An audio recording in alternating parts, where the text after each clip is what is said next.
This is Trend Following Radio, where great thinking comes alive.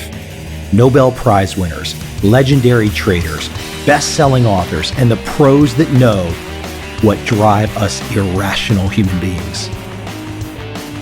I am your host, Michael Covel. Not filtered, raw, honest. That's my passion.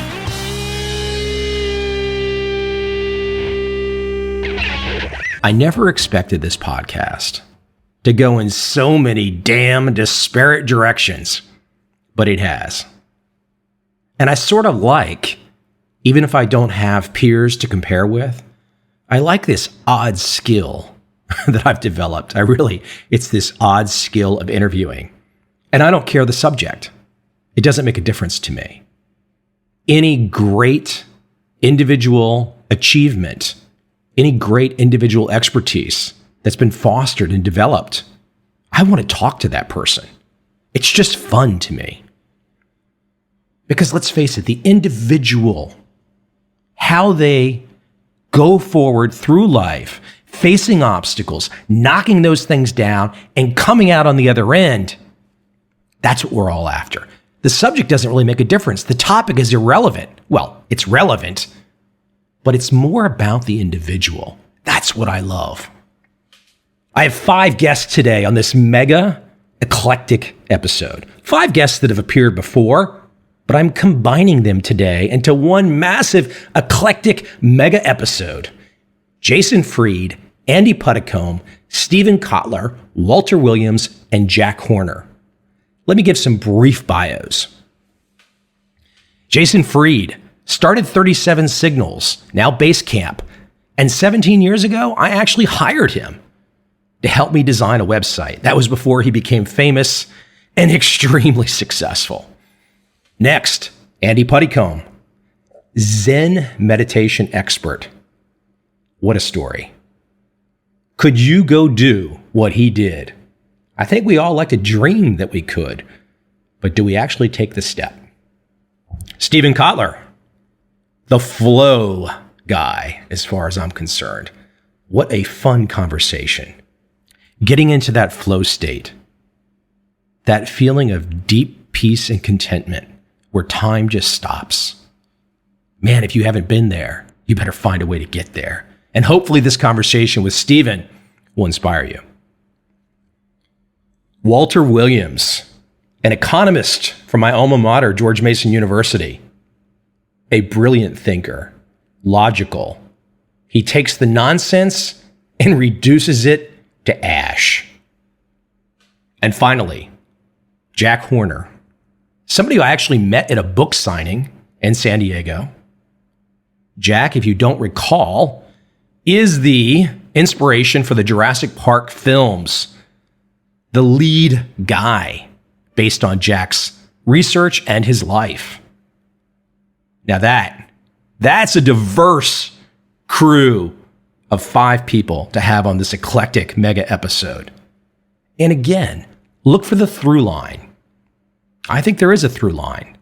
See if you can spot it as I navigate you through 5 very interesting people. My first guest, Jason Fried.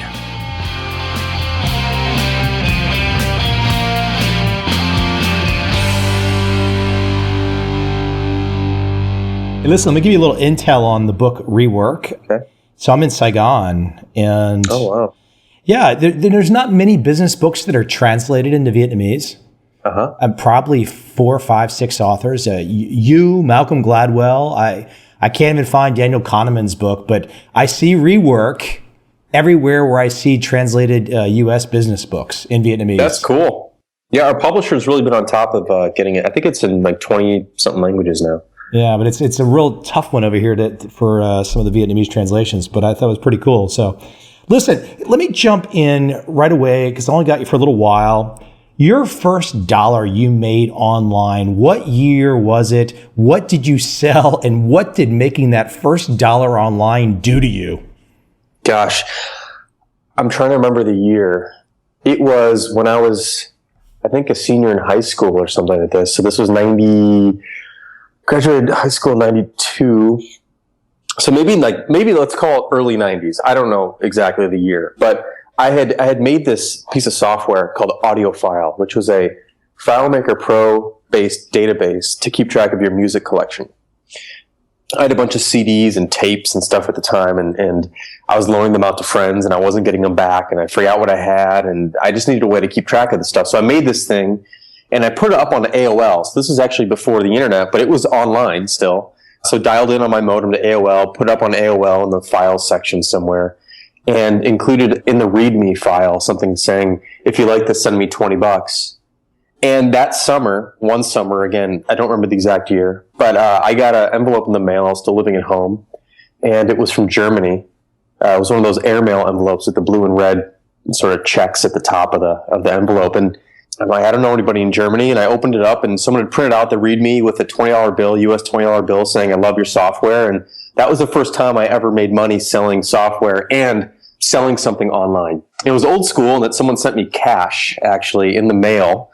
In airmail, but it was amazing because for the first time I realized that I can make something that other people want and they're happy to pay for it, and I don't even have to know who they are, and I can just put it somewhere and people will find it, and all these different things, and I think that really changed me, and I'm glad I grew up around that time where people were really happy to pay for things that they really liked, because it reminded me that that's how business works. It's not about giving everything away for free and hoping someday, one day, maybe you'll turn the lever or flip the lever and flip the switch and people start paying you. But really, the people are happy to pay for goods and services that they really value.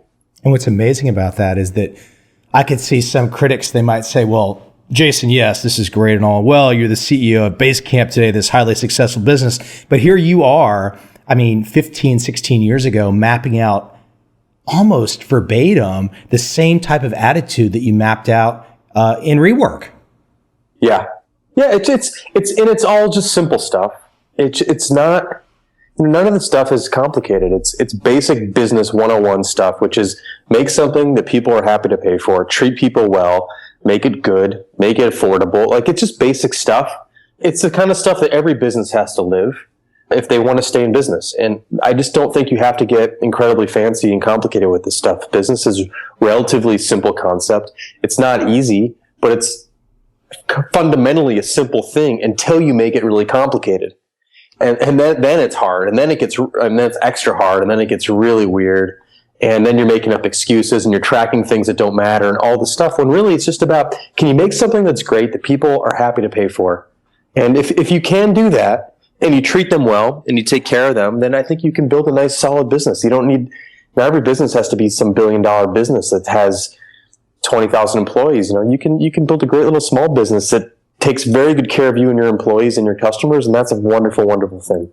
But the unique aspect there for you, though, is taking advantage of this new medium, this internet communication, plus the software skills. So you're right, it's old school business, but you're tapping into two big new things, essentially. At the time, I didn't know what I was tapping into. I was just making something that I needed and putting a price on it and putting it out there and saying, if anyone else out there in the world needs this too, hey, I put some work into this, pay me $20 for it. And that's all it was. And really that's all it still is today, which is that at Basecamp, we make Basecamp, and Basecamp's a tool that we use every day. And we're basically saying, we make this thing that we use every day. And if any other business out there needs something like this, pay us for it. We'll take care of you. You take care of us. Like, we'll keep making this thing better as we have for the past 10 years. And, let's do business. And it's the same theory as I've always had. And I just believe in it. And you're trying to make something more valuable than the dollars that people give you. I think that's what you have to do, because I think exchanging money is a really intimate thing, actually. And I don't think people think about this enough. After family and friends and love and these things, like, giving someone $1 is a big deal, because it's basically, someone had to work for that $1. They had to put in their time. They had to sacrifice their own things to have this $1 that then they're giving to you in exchange for something you're giving back to them. It's a really intimate exchange, really. I take that seriously.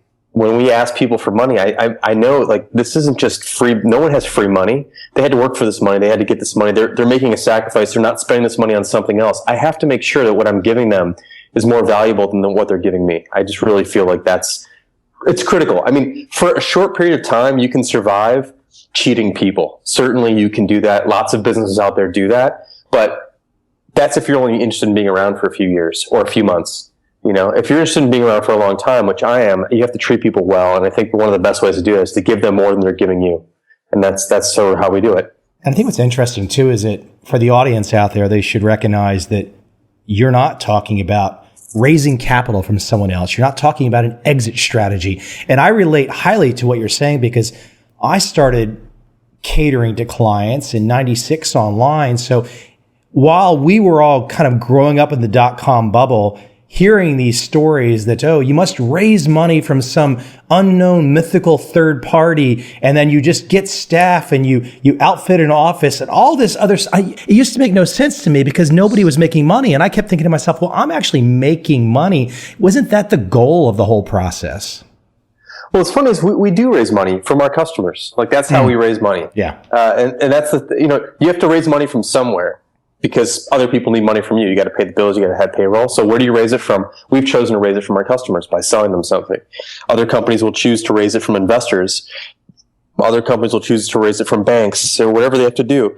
We just do the simple thing, which is we try and make something. People pay us for it, and that's where we get our money from. And I just think it's just such a more direct point of view, and it's more sustainable long term. It's all the things that I think really matter. Again, I have to stress, if you want to be in business for a long time, because a lot of people don't. A lot of people don't want to be in business for a long time. They want to be in business for a short time, try and sell their business so they can start another business, and then flip that and start another business. And that's entirely a fine model if that's what you're into, but it's not what I'm into. I'm into building something for the long term, because those are the things that I really admire. I admire businesses that have been around for a long period of time. I admire buildings that have been up for 150, 200, 300 years. I admire old oak trees that are 400 years old. Like, that's the kind of stuff I love. I'm a lot less interested in stuff that's thrown up really quickly that's going to fall apart in 10 years. Like, that just doesn't interest me. So I don't want to build a business like that. I want to build a lasting business. You know, I've got about 5 or 6 kind of key points that I've pulled from your life and your writings that I just love. And I think one of the things that just strikes me, and I'm not necessarily great at it, but do less than your competitors to beat them. Yeah. This is something that is counterintuitive, especially in our industry, which is tech and software, where everyone's trying to do everything, do more and more and more. My general feeling is that most people don't need a lot of stuff when it comes to software. Like, people have relatively simple problems that they need help with. And software is really good at helping people with that kind of stuff. And you don't need to make things incredibly complicated, and things don't need to do 20 or 30 or 40 or 50 or 100 different things.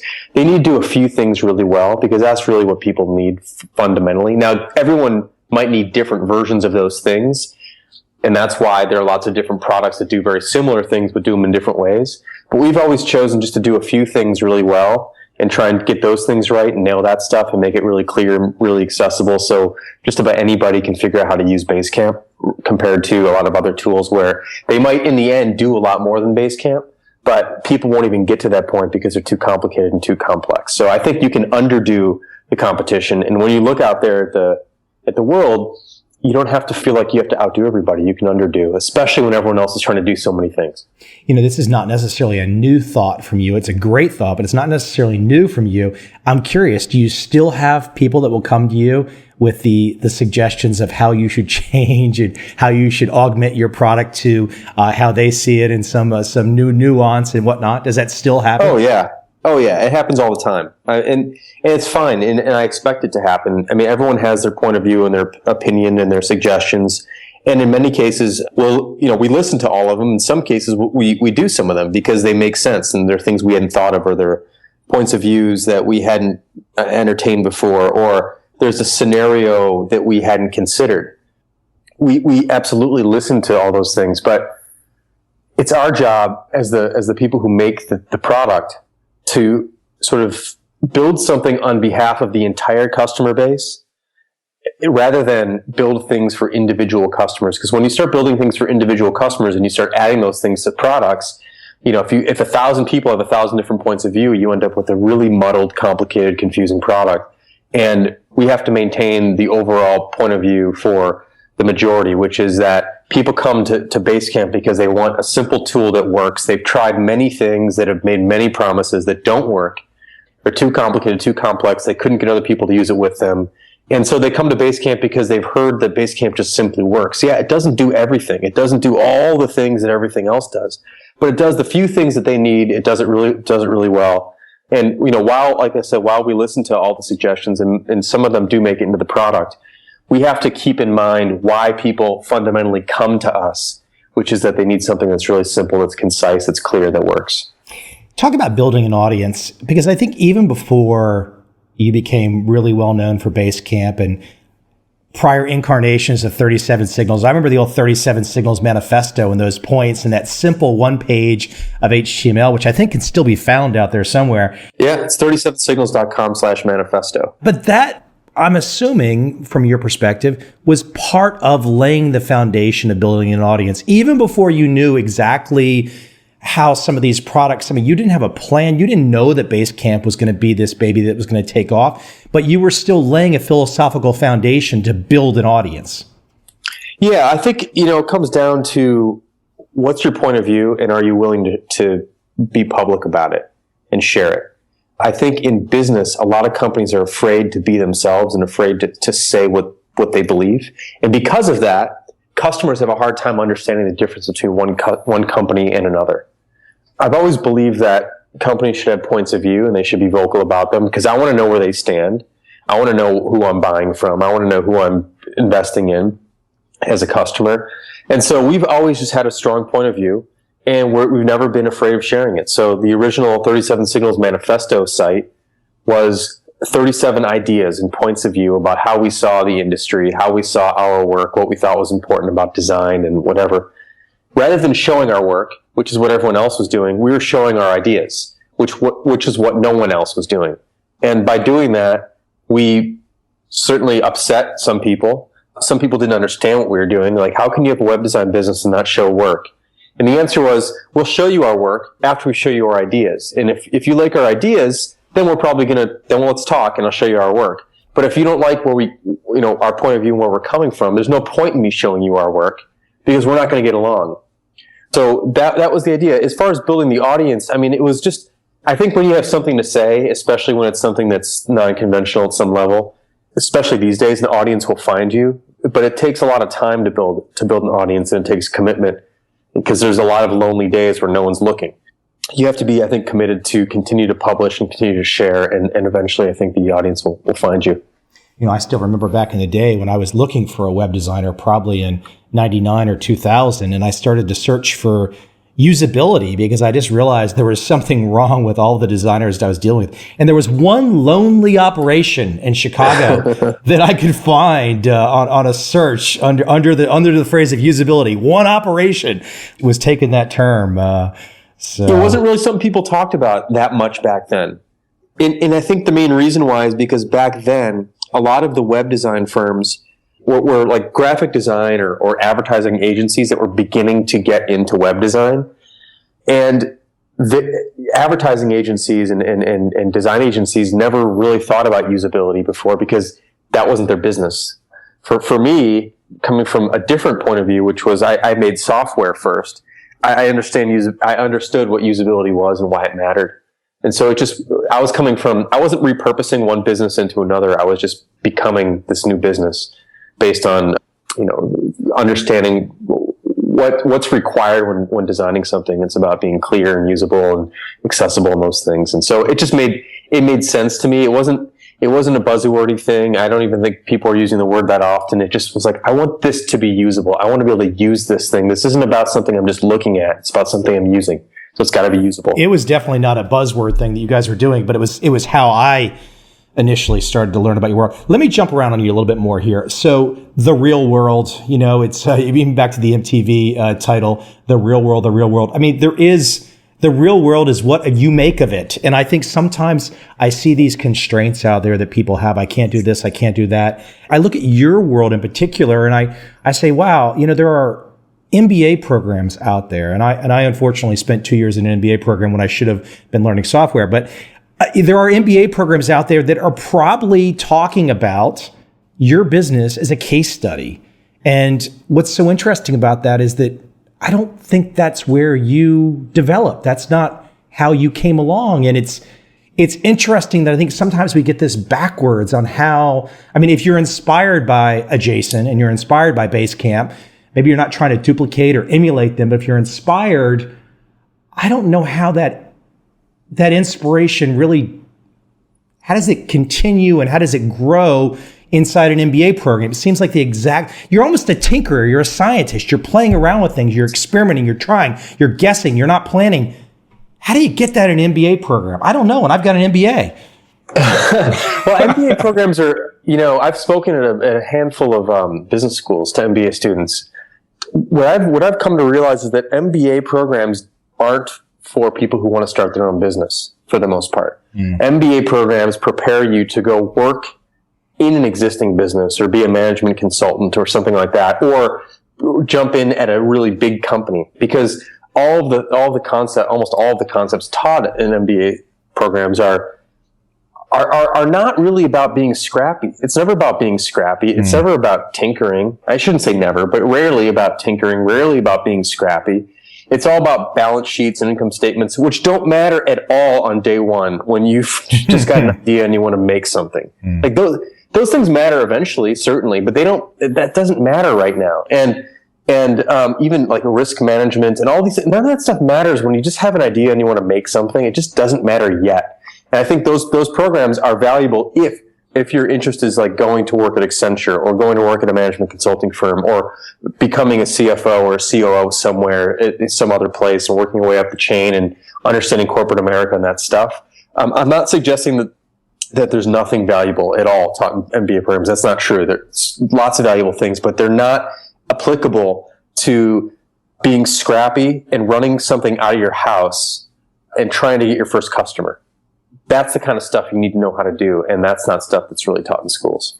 Yeah, because it's kind of inverted. We all look to something like Steve Jobs and Wozniak in a garage, and we all kind of know they started in a garage, and then somehow or another it gets flipped that the vast majority of students think, well, forget the garage. Let's go get to the MBA program. And I'm not trying to be super critical of it either. I'm just pointing out that, from an entrepreneurial, being scrappy standpoint, inventing, creating, some of those voices don't necessarily help. Right. I think they can throw you off. I mean, I've run into a whole bunch of entrepreneurs or wannabe entrepreneurs, people who haven't, I don't mean that in a derogatory sense. I mean, people who are in school and they want to start a business when they leave school. And the first thing they start thinking about is what they've been taught in business school, which is, I need to go raise money. I need to build up a team. I need to hire a CFO and hire all these C-level executive type people when, man, it's just you. You don't need you can't be a chief executive of anything when there's no one else. You don't need all these levels of hierarchy. You don't need this traditional business stuff. People are obsessed with, I need, which corporate structure should I get into? And what's the difference between S Corp and a C Corp and an LLC? And I go, it doesn't matter. It just doesn't matter right now. Just make something. Just make something. And even if you have to first start out by having a checking account in your own name and not a business name, that's fine. Just do that to start. Just sell something. Sell your first thing to someone. And then make something and sell to someone. And once you have your first customer and your second customer and your third customer, eventually you can worry about all the legal little details and all the other things that you might need to deal with. But right now, none of that stuff matters until you have something you can sell and that you actually have sold something. I know that's always been my point of view. I remember when I first started doing web design, I think I got my first client and I didn't have a business name. And the guy's like, who do I make the check out to? I'm like, just make it out to me. I don't know. It was $600, my first web design job. Just make it out to me. In fact, you might even know the guy, Tim Knight, who yes, it was ran something called Profit Data. Yeah. Really, that was your first client? Seriously? Yeah, he's my first client. So wow. I pitched him on something. He hired me, and the first little web design gig was $600. And he's like, "How do I pay you?" I'm like, "I don't know. Just write me a check." And I got this check. And I'm like, great. And I was in business. But I didn't have to worry about, was I an S Corp or a C Corp and who, all this stuff and all, do I need a board and all that? I didn't need any of those things. I just needed to sell something. And I could worry about all that other stuff later. But if you go through traditional business school education, you would never think that way because you've been indoctrinated to think that, you need all this structure and all this formality. Business doesn't have to be that way, especially at the start. Eventually, yeah, you got to get your stuff in order or whatever, but that just doesn't matter on day one. Let me shift a little bit on you. So the idea of people out there listening and they've got some thought in their head, and they want to create something, but they're stumbling, they're bumbling, they're not making progress. And I've seen you say, focus on what will not change. Yeah, this is advice I got from Jeff Bezos, actually. So Jeff Bezos, actually, he's the only person who's ever invested in 37 Signals from the outsides, or Basecamp. In 2006, we sold a really small piece of the company to him. I can go into the details on why later. But anyway, so Jeff told me, Jeff's given us a lot of advice, and one of the things he told me is, everyone else is focused on the next thing, the next hot thing, the next moving target. He goes, you got to figure out the things in your business that are not going to change and continually invest in those, because those investments will pay off in the near term and the long term, and they'll keep paying off. So for the example he gave me was, take Amazon. People are not going to wake up 10 years from now and wish Amazon had a worse selection.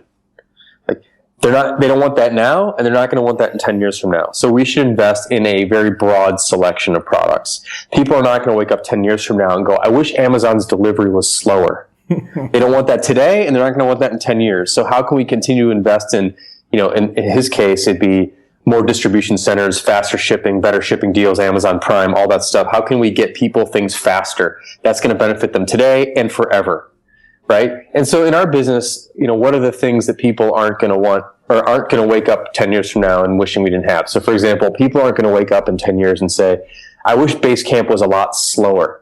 So we invest, and no one wants that today, and they're not going to want it in 10 years. So we invest heavily in infrastructure improvements to make sure that we're cutting milliseconds of time off everywhere we possibly can. So the Basecamp experience is as fast as possible today and tomorrow. People aren't going to wake up in 10 years and go, I wish Basecamp was harder to use. Like, no one's going to say that now, and they're not going to say it in 10 years. So we're focused again back on simplicity and clarity and just nailing the basics and that kind of stuff. And I think that's just such great advice. It doesn't mean you shouldn't pay attention to other things as well, but you got to get the fundamentals and the basics right. It's something that a lot of companies ignore, and I think they pay for it down the road.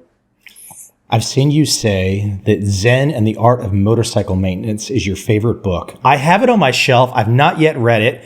Okay, I've read several Alan Watts books recently, but I must, even without having not read that book, I know it's one of Phil Jackson's favorite books.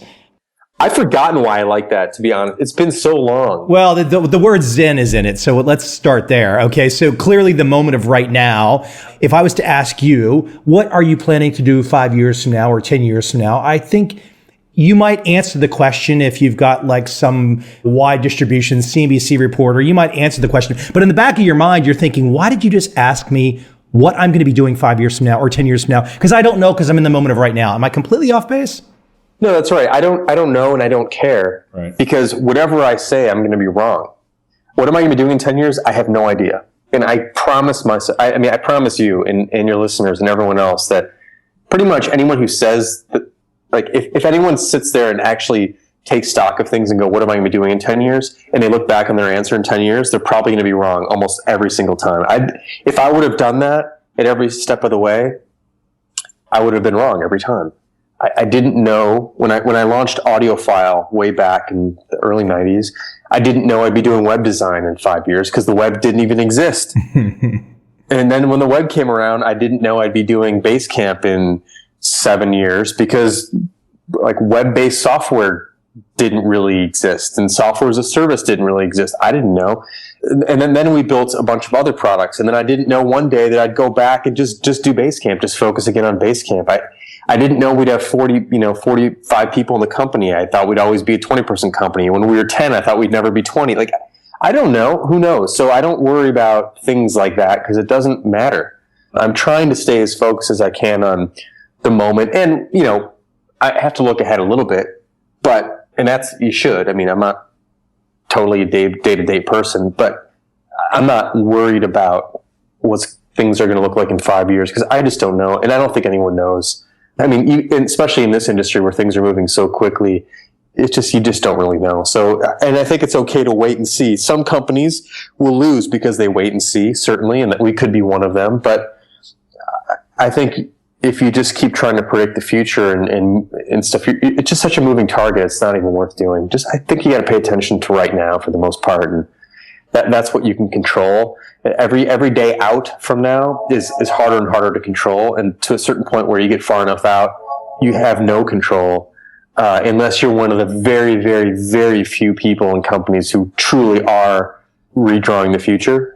There's really, a handful of them in the world out of a zillion companies that exist. So it's pretty rare that you're going to be one of those. And if you're not, I wouldn't worry too much about it. And I have one last question for you, but I thought before I asked that, you brought it up, and I don't know if you want to elaborate, if the audience would find it interesting, if it's an interesting story. You mentioned Jeff Bezos, and I didn't know if there was some background or color there that is inspirational for other people. I don't know if you want to elaborate or. So we launched Basecamp, the product, in 2004, and it had been doing pretty well. And 2006 came around. In the first couple of years, we've been approached by a variety of venture capital firms. And I've always been someone who said, I don't want external money because first of all, we didn't need it. Our customers were paying for things. They were generating more revenue than we needed, so we had nice profits and everything was great. And I didn't want it. I don't want to be on someone else's time frame, which is typically what happens when someone invests from the outside. They want you to sell or IPO or something because they want their money back, which makes sense. And I just didn't want it. But then one day, someone from Jeff's office called us, and I admire Jeff hugely. I think he's one of the smartest entrepreneurs in the world, maybe the top CEO in the world today. Anyway, fascinating guy, and to get to meet him was sort of an amazing moment. So I said, sure, I'll fly out to Seattle and meet with Jeff about this. Jeff had heard about us because I think a couple of the companies he'd invested in had used Basecamp. We also designed a website for a company that he'd invested in. So I think there's some triangulation. I think he heard me speak somewhere at a conference. And it just sort of all these things came together and he wanted to meet us. So I flew up to Seattle, fully not intending to take money from him at all. But we had a really great conversation and I really, really liked him. And I felt like we could really benefit a lot from him. Most of the VCs and investors who'd hit us up weren't business people. They're business people, but they weren't entrepreneurs. They hadn't started a business. They're not running a business currently other than their investment firm. And Jeff was a CEO, alive and well, running a business, building a business, started from scratch just a few years before that. He'd gone through the things that we thought we were going to be going through. And so through a variety of, we negotiated and stuff here and there, and ultimately, in 2006, we decided to sell a small piece of the company to him. Now, these were founder shares, basically, which meant that it was not an investment in the company. He didn't put money into our company. What he did was he bought a piece of the company from me and David, my business partner. So it was money off the table for David and I, so we could take a little bit of risk off the table early on because we had no idea if this thing was going to work. It worked for 2 years, but could it go away in 3 years and 2 years? Absolutely. So let's take a little bit of risk off the table, have a little bit of comfort, a little bit of a buffer, and then we can just get back to focusing on the product again so we don't have to struggle through it all. It's been great. We talk to Jeff maybe once or twice a year, or his people. We don't talk to him very often. He's available to us if we have really important questions that we need to ask him, and occasionally we do. But for the most part, he's given us some early advice. He's there. He's an ear if we need his. He'll give us opinions and points of view if we ask. But part of the deal was he doesn't have a controlling stake in the company. We don't have a board of directors, so he's not on the board of directors. It was not a typical investment where an investor comes in and they have all this control over you and they can force you to do this and force you to do that. That's not how the deal went, because that's not what we wanted, and that's not what he wanted either. He's got a million other things going on in his world that we're pennies for him ultimately. So it's almost like he saw something that you might not have seen, and it was almost like he wanted to inspire you, it sounds like. Yeah, he does this occasionally, I think, where he finds companies he likes. He likes their point of view. He likes that they're doing something differently. They're a little radical or whatever. And I think he likes to support those kind of companies. So in many ways, it was support, but he's also a very astute investor, and Sure. He's not just giving away money. So, we're an LLC structurally. So we pay off dividends every year to the owners of the company, and he's a partial owner. So he gets money every year as long as we're profitable, and we have been profitable ever since we've been in business. So he's actually getting his money back all the time. So it was a smart investment for him, very smart investment financially. And also it wasn't an investment that takes any of his time. So I think it was a real win for him too. And we feel good about it as well. So this is kind of for the audience out there, those people out there that are sitting back, they've got ideas, but they're not executing ideas. And I've seen you talk about the notion of planning versus guessing, and planning doesn't really do much. Guessing is where we're at. But even bigger picture than that, I've seen you talk about winging it. You're talking to a guy who's done a lot of winging, okay? So I'm right there with you at the winging. And I mean, I live for the winging. But talk about winging it, because winging it is, gosh, if there's ever a secret sauce when you think you don't have anything, winging it is part of that sauce. I feel like it's okay to have no idea what the hell you're doing. And I feel like the truth is most people don't have any idea what they're doing. I think it's easy to look in, especially as an entrepreneur or a wannabe entrepreneur, someone who hasn't started something yet, and look at all these businesses and look at all these role models and think that these people have it all figured out, that they are all so smart, they've got it all figured out, they've sit there and toiled and labored over all these individual decisions and they plan it all out and it's working just as they thought. I think the truth is that very few people have any idea what they're doing, that we're all figuring this stuff out as we go, and that's entirely okay.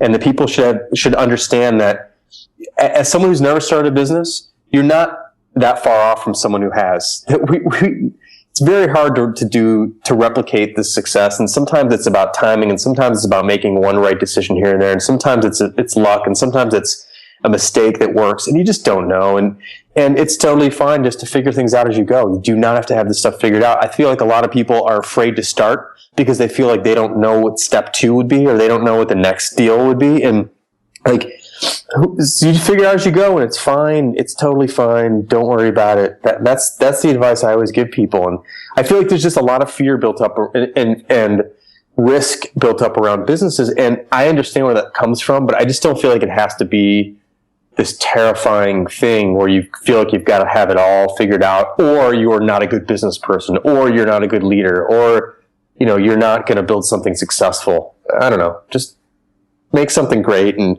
treat people well and get the word out about it and do it right and have good morals and be someone of integrity, and like things are going to be okay, I think, for the most part. It doesn't mean it's always going to work. There's many things that don't work, but just figure it out as you go and you'll be fine. The books, Rework, Remote, Getting Real. Jason, everybody can find you at basecamp.com. Is there anything else I'm leaving out? No, you can also find me on Twitter, Jason Fried, Fried. That's just one word on Twitter. You can get me there. Yeah, that's it. It's fun. I want people to do well, and I just want people to realize they don't have to drive themselves completely crazy trying to run a business. I think what people loved about Rework, and I know for me, is it was the things that I was living, but I was not astute enough to write down. So I was going through those experiences, and I'm sure that's why the book has been such a bestseller, is that so many people lived it, but they couldn't enunciate it. They couldn't write it down. Then when they saw your words, like, oh, damn, that's what I believe. That's what I've been doing. Right.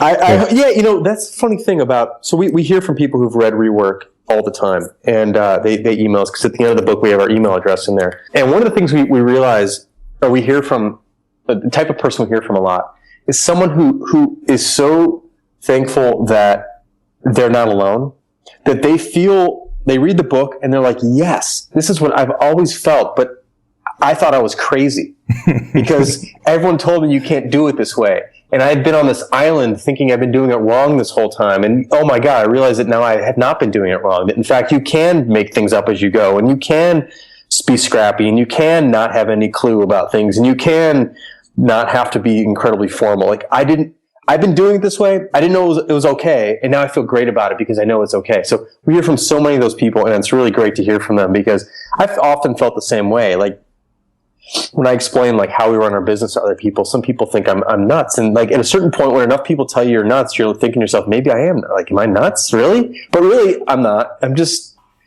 trying to do something basic. And yeah, but even if you were nuts, it's more fun being a little nuts than just not nuts, right? So that's true too. That's true too. So maybe everyone who does things this way is nuts, but at least it feels good to know there are other people who are nuts too. Indeed, and that feels great. So hey, listen, thank you for taking the time today, and hopefully we can talk again in the future. That'd be fun, man. Thanks again. Good to hear from you again. Take care.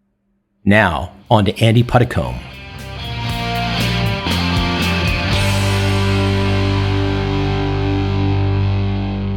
maybe you'll correct me, but how does an average guy, I mean, obviously you're a smart guy and everything, but how does an average guy make his way to a full ordination at one of the thousands of the Tibetan monasteries? I mean, this is like the story that everyone reads about and says, I'd like to go do that. That sounds really cool in National Geographic. You did it. Yeah, it sounds like a romantic story, doesn't it? I was at university at the time. I was in the UK. I was studying for a sports science degree. And I had, I dabbled a little bit in meditation, so I started learning as young as 10 or 11. Took lessons with my mum when I was quite young.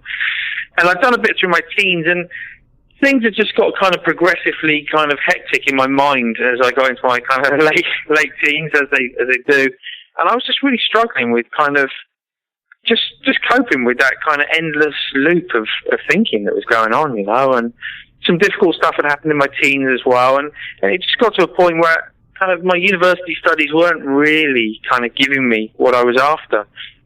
And I remember going to the doctor and saying to him kind of just how I was feeling, and he was like, well, maybe Prozac will give you what you're after.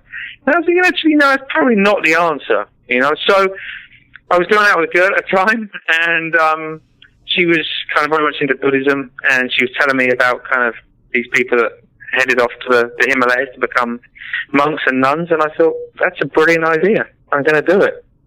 And I did. How old were you? I was 22 at the time.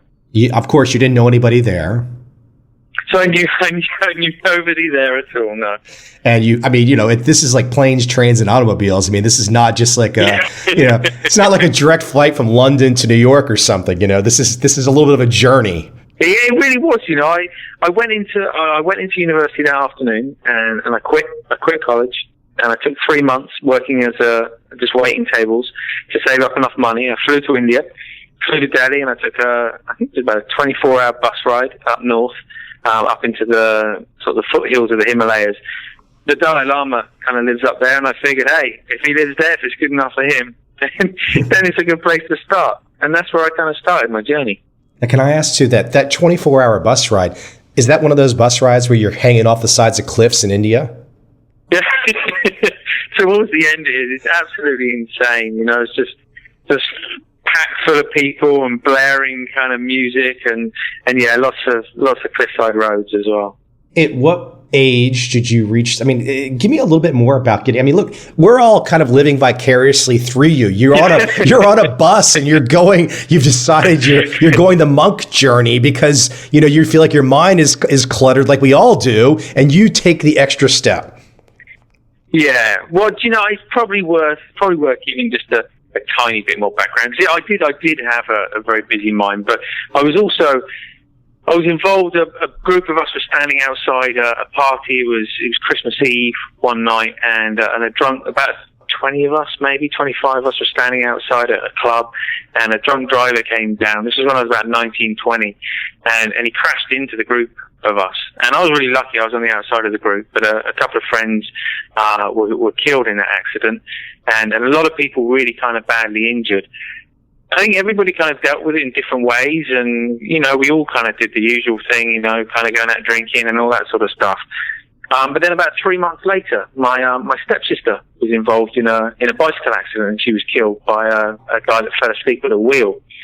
And I think those kind of things combined, it's kind of, sometimes how like kind of big stuff happens in your life, and you kind of don't necessarily deal with it in the moment, and it just kind of sits there and it sort of stews a little bit, and it wants to be addressed in some way, and eventually it kind of has to be.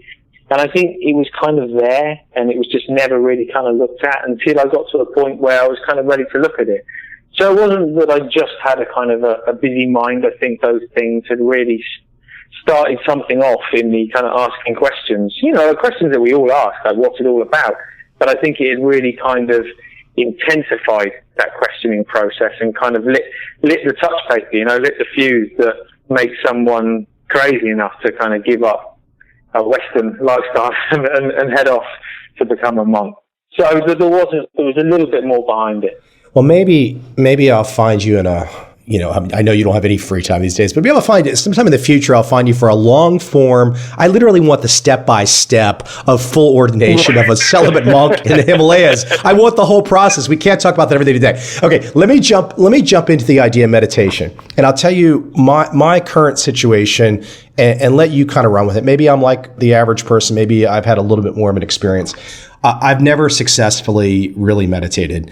However, I did start a yoga practice about 2 years ago, and I've come at meditation kind of in this, I like to say, like this rear door entry, where through yoga, I'm able to get to that point. But I'm not able to do it yet by my lonesome, just sitting there. I need the practice of physically like beating the tar out of myself, and it allows me to get to that point. But I think I've somewhat experienced probably what you want us all to experience, but I'm not able to do it yet. Probably how you want people to understand. Yeah, I mean I think it's quite a broad thing to look at. What I would liken it to, so it's worth just for people who aren't so familiar with this technology, it is worth just spitting out and defining kind of mindfulness and meditation, because there's a role for both of them, and you're talking about one rather than the other. So mindfulness, I would say, is the ability to be present. Okay, so undistracted with an open mind. Now, you've experienced that through your yoga practice.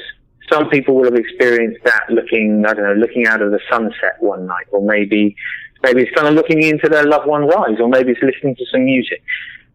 Where we're just totally present, undistracted. And that's a beautiful feeling. The problem is that those kind of moments tend to come and go. And when they do arise, they rarely last for as long as we would like them to.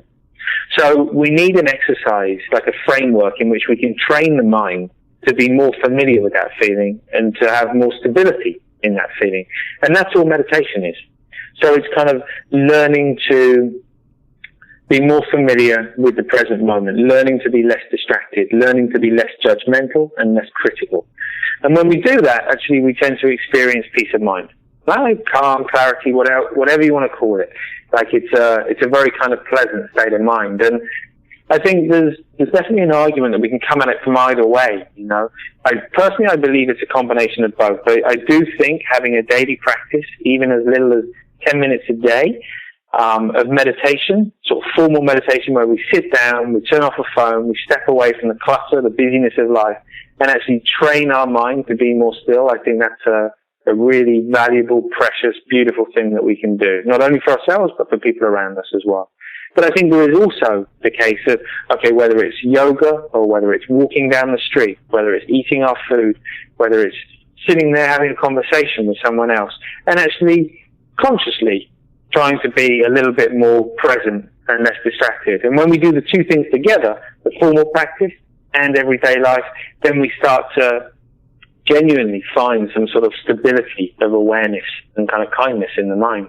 You know, Andy, I'm sure you get this too, and you seem like a pretty reasonable guy, and I get it sometimes if I tell somebody that I practice yoga, which is you probably get a little bit of that, well, okay, the hippie guy that went up to India and to the Himalayas, and, you know. So why don't you talk about the science behind meditation? And let's face it, we're all dealing with mind issues these days, and primarily in this busy, busy world is stress. Why don't you talk about stress and the science behind meditation? Because there is a benefit here. This is not just peace, love, and harmony alone.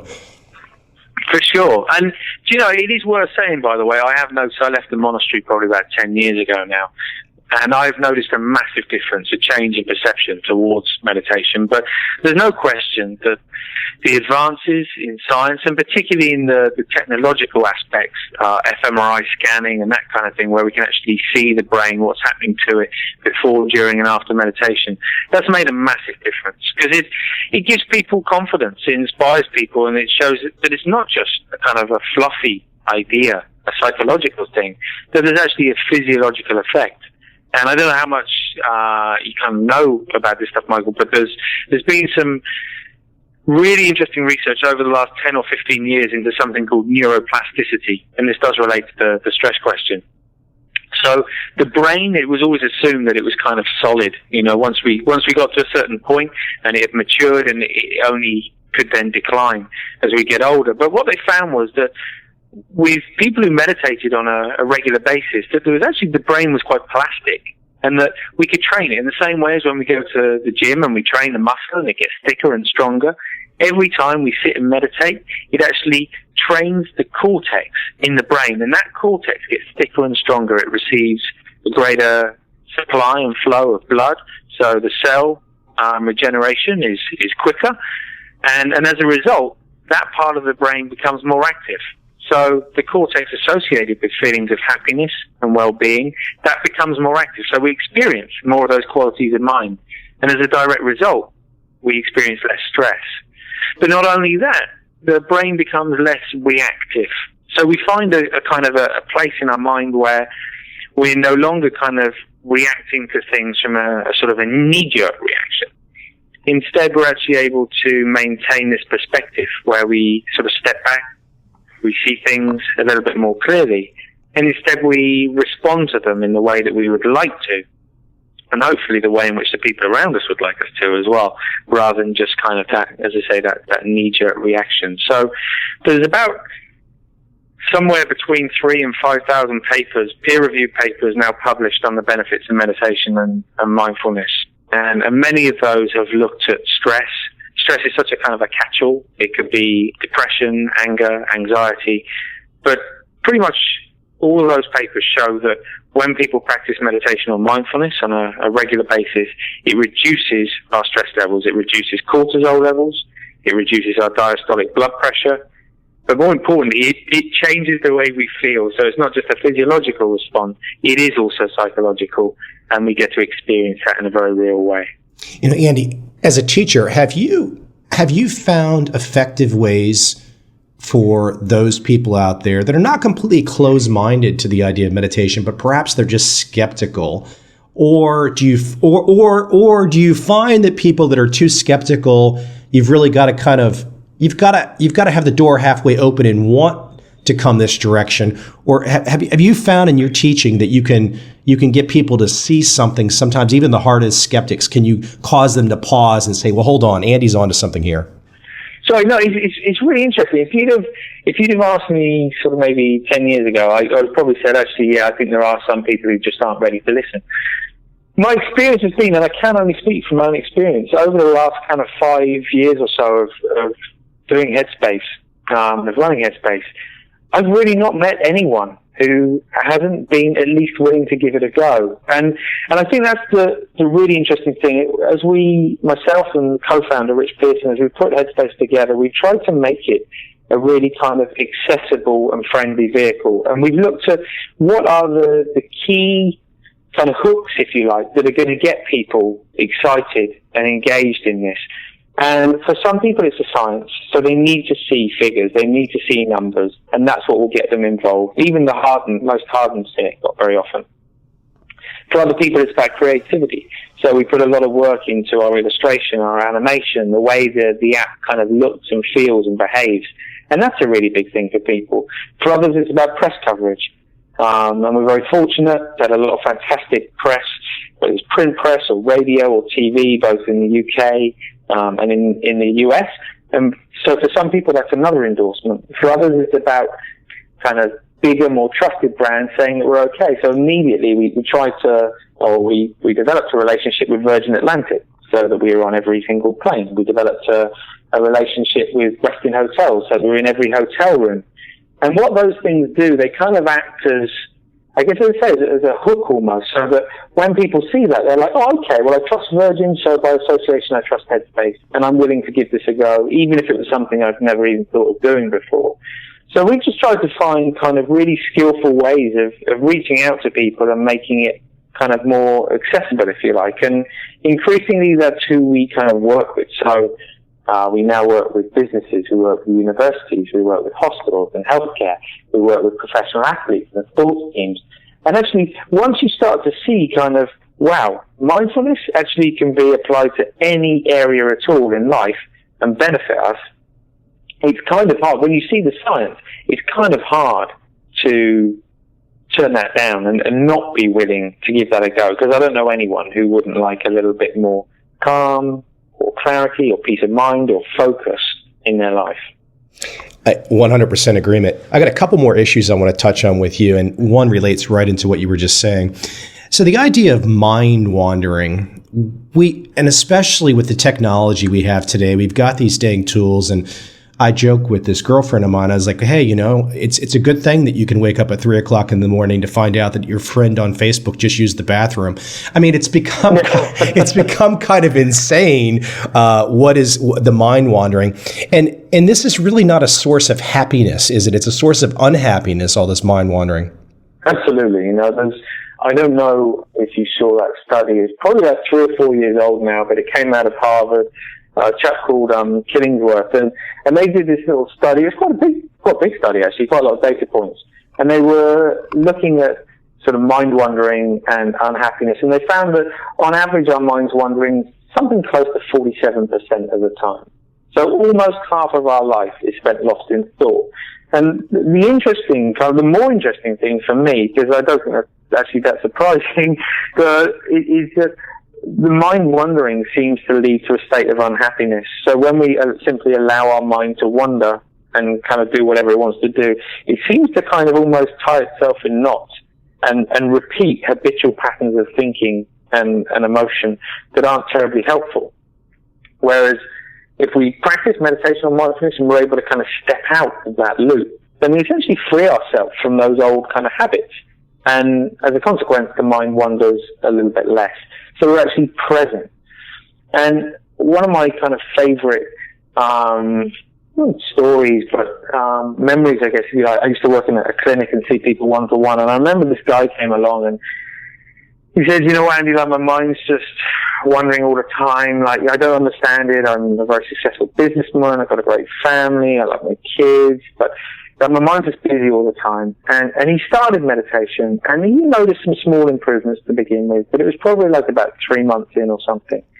And he said that he was there with his kids one afternoon, and he said usually when he was with his kids, he was either kind of wanting to check his phone, or he was thinking about work, or he was kind of half wishing that he was actually watching the cricket on TV. So although he's with the kids, he wasn't kind of really with the kids. And he said for the first time, in as long as he could remember, he was with the kids and actually present with them, kind of not wanting to be anywhere else, not wanting to do anything different, but actually just happy being where he was, doing what he was doing. And I think there are so many parts of our life that we miss. Maybe we chase the end of the beginning of an experience and the end of the experience, but we miss the middle bit, and the middle bit is often the kind of the most juicy bit. It's a great point. It's actually where I wanted to go with you next, which is the idea of the present moment, the moment of right now. And in my experience, I have a lot of people that come from financial markets and trading and investing, and one of the great precepts that I've learned from some of the great traders over the years, it's not what happened yesterday. It's not what happened 5 minutes ago. It's not what's going to happen 5 minutes from now. It's not what's going to happen 1 year from now. It's what's happening right now. And if you can base your decisions off right now, if you can be in the moment of right now, you're in a much better place. And I actually, in my studies over the years, and even though I'm in a slightly different world than you're coming at it from, it's the same lessons. It's the people that are in the right now, the present moment, seem to have figured something out that allows for a little bit nicer life. Yeah, absolutely. And funnily enough, we do actually work with some of the largest kind of investment banks in the world. Some of them even have Headspace pods in their offices. And I think it doesn't really matter kind of what career we're in, or kind of the ability to be present is so completely underrated. It's such an ordinary thing on the one hand, and yet it's extraordinary or extraordinary because we don't experience it that often. So when we're present, not only are we engaged with what's going on and the people around us, but we're also in touch with our intuition.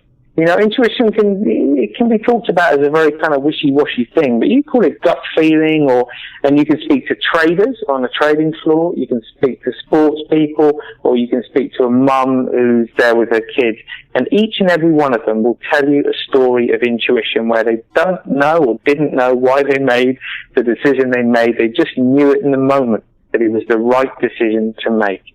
And we can't do that when we're caught up and lost in the busyness of the mind. Andy, as we wrap up here, let me let you end with what I think is your big challenge to bringing people into your world. And I've seen you do this online quite a bit.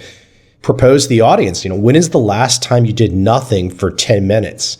And that, I have to admit, that is a terribly, if you see a complete stranger that just comes along and enters your field of vision and he says, when's the last time you did nothing for 10 minutes? If you don't pause, I think that just causes everybody to pause and say, oh, shit, I got to deal with that. He's just made me think about something.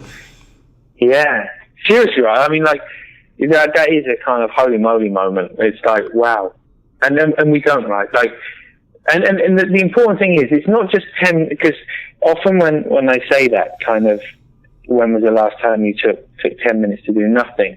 People kind of think, oh yeah, well, I took a snooze the other day, or I watched TV, but all these things kind of engage the mind in some way. So when I say kind of doing nothing, I really do mean doing nothing, not watching TV, not sending emails, not surfing on the internet, not having a conversation, not listening to music, not doing anything at all other than allowing the mind to rest. And for most people, that's it's not only kind of a shock that, wow, I don't do that, but it's also a kind of quite a challenging thing to even consider doing. And that is, and I say this knowing that the app is free for people to try, and this is really kind of important for me, that like the reason that I put the app together was to give people the opportunity and the guidance and support for learning how to do nothing. Because it sounds easy to do nothing, but trust me, sit there with your eyes closed for 30 seconds, and within 30 seconds the mind will be busy thinking, So we need to kind of learn how to actually do that, how to sit there and do nothing, as strange as that may sound. So for anyone who kind of is even thinking about it, if you download the Headspace app, it's available for iPhone and for Android, or if you prefer, you can just do it on your desktop. So it's free to download, and you can just try 10 minutes for 10 days and just see if it makes a difference. Because I can sit here talking about it all day long, and we can be discussing it, Michael. People can read about it, and we can kind of, philosophize about it. But the truth is, we don't get any benefit unless we actually do it. There is no benefit whatsoever to just talking about it.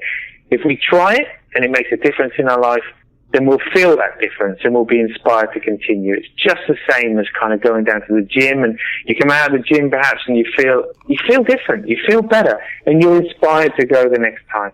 It's the same principle.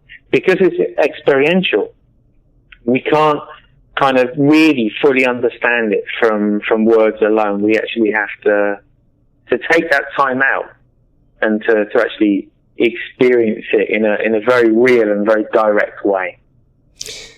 I also implore people to check out your TED video. Very good stuff. Oh, thank you. Yeah, well, I'm delighted if people kind of check out the TED Talk, and I know as well there's a little bit more detail in there as well about kind of the science, and there's a little bit of juggling in there, and it's just really, the idea of the TED Talk was just to try and get people excited and inspired to give it a go. A degree in circus arts. I mean, that's impressive, and I'm not joking. I mean, because you could juggle. That means you could juggle, and I've always wanted to juggle. Yeah, it was a misspent youth, I mean, it was. Look, what do you do when you leave the monastery, right? And it's a long story. I won't tell you that, but yeah, I did end up doing a degree in circus arts. By the way, I won't. We don't have time to talk about it right now. But have you gone from have you done the kind of autobiographical, step by step of your whole experience going to the monastery and your time there? Have you put that out there? Have you put that out there yet, or are you holding back? No, people keep asking me to do that. The very first book I did was called Get Some Headspace. You know, that it was kind of I guess, kind of autobiographical, and like there was a lot of that story in there. But it was more about kind of trying to point people towards kind of the practice of meditation and looking at the metaphors and analogies for that, rather than walking people through it. But that's something I might look at for book number 4. Hey, Andy, it was great chatting today. And the best place we've talked about, you know, obviously you're able to find you online, Google you really quick. Where's the best website for people to go to get started, find out more information? Obviously, they can get the apps at the App Store and stuff like that. Yeah, for sure. So to find out more about Headspace, if you just go to headspace.com, it's a really useful resource, not just for actually getting started with meditation, but there's loads and loads of science on there. There's also a community section, which I think is a really useful resource. For sure, the app, as I say, you can get it through either for Android or iPhone. There's some really neat new functions that we've just kind of launched about a week ago. There's a buddy system, so you can start hooking up with your friends, your family, if you want to, just to kind of help strengthen your commitment on a daily basis. And yeah, as you said, there's the TED Talk and obviously all the usual social channels that you would expect, such as Twitter and Facebook. Andy, it was great chatting, and hopefully we can talk again in the future. I appreciate it. That'd be great. Thanks so much for having me on. My flow expert, Stephen Kotler. I hope you enjoy.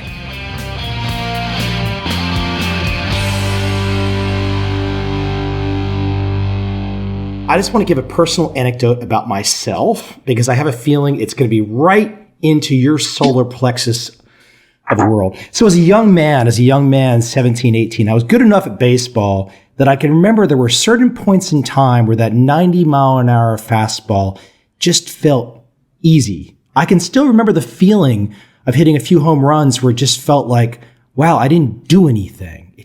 And when I stopped baseball in my early 20s, there was this regret. And I couldn't necessarily maybe it's the competition that I was missing. But it was almost a depression. I've talked to other guys when they leave sports and they have this similar feeling, especially guys that go on to play professionally.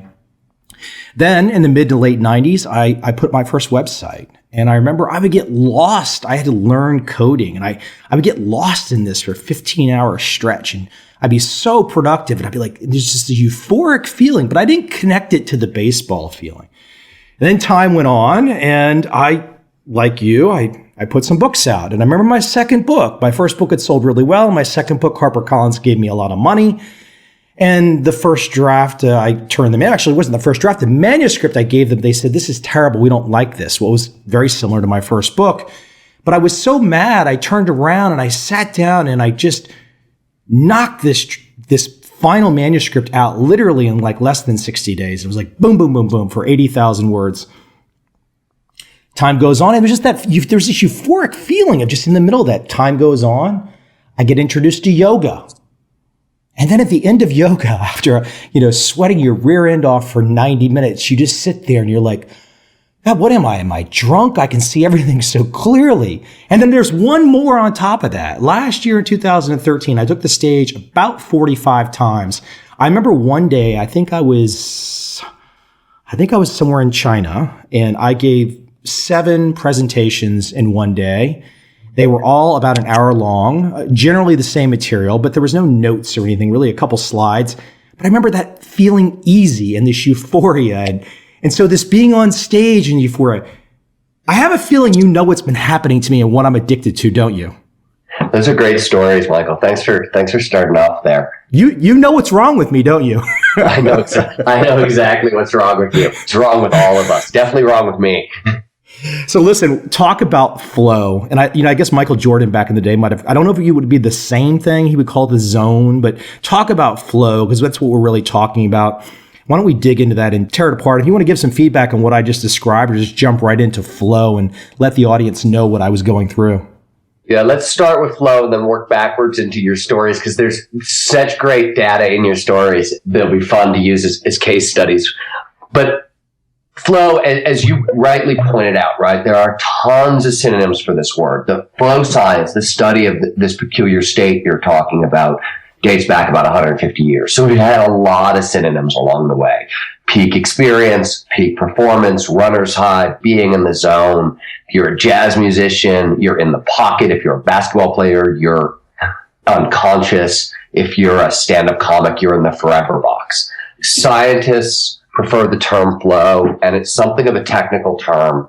It refers to the fact that when you're in this state, these moments of kind of total absorption, where you get so focused on the task at hand that everything vanishes, right? Your sense of self disappears.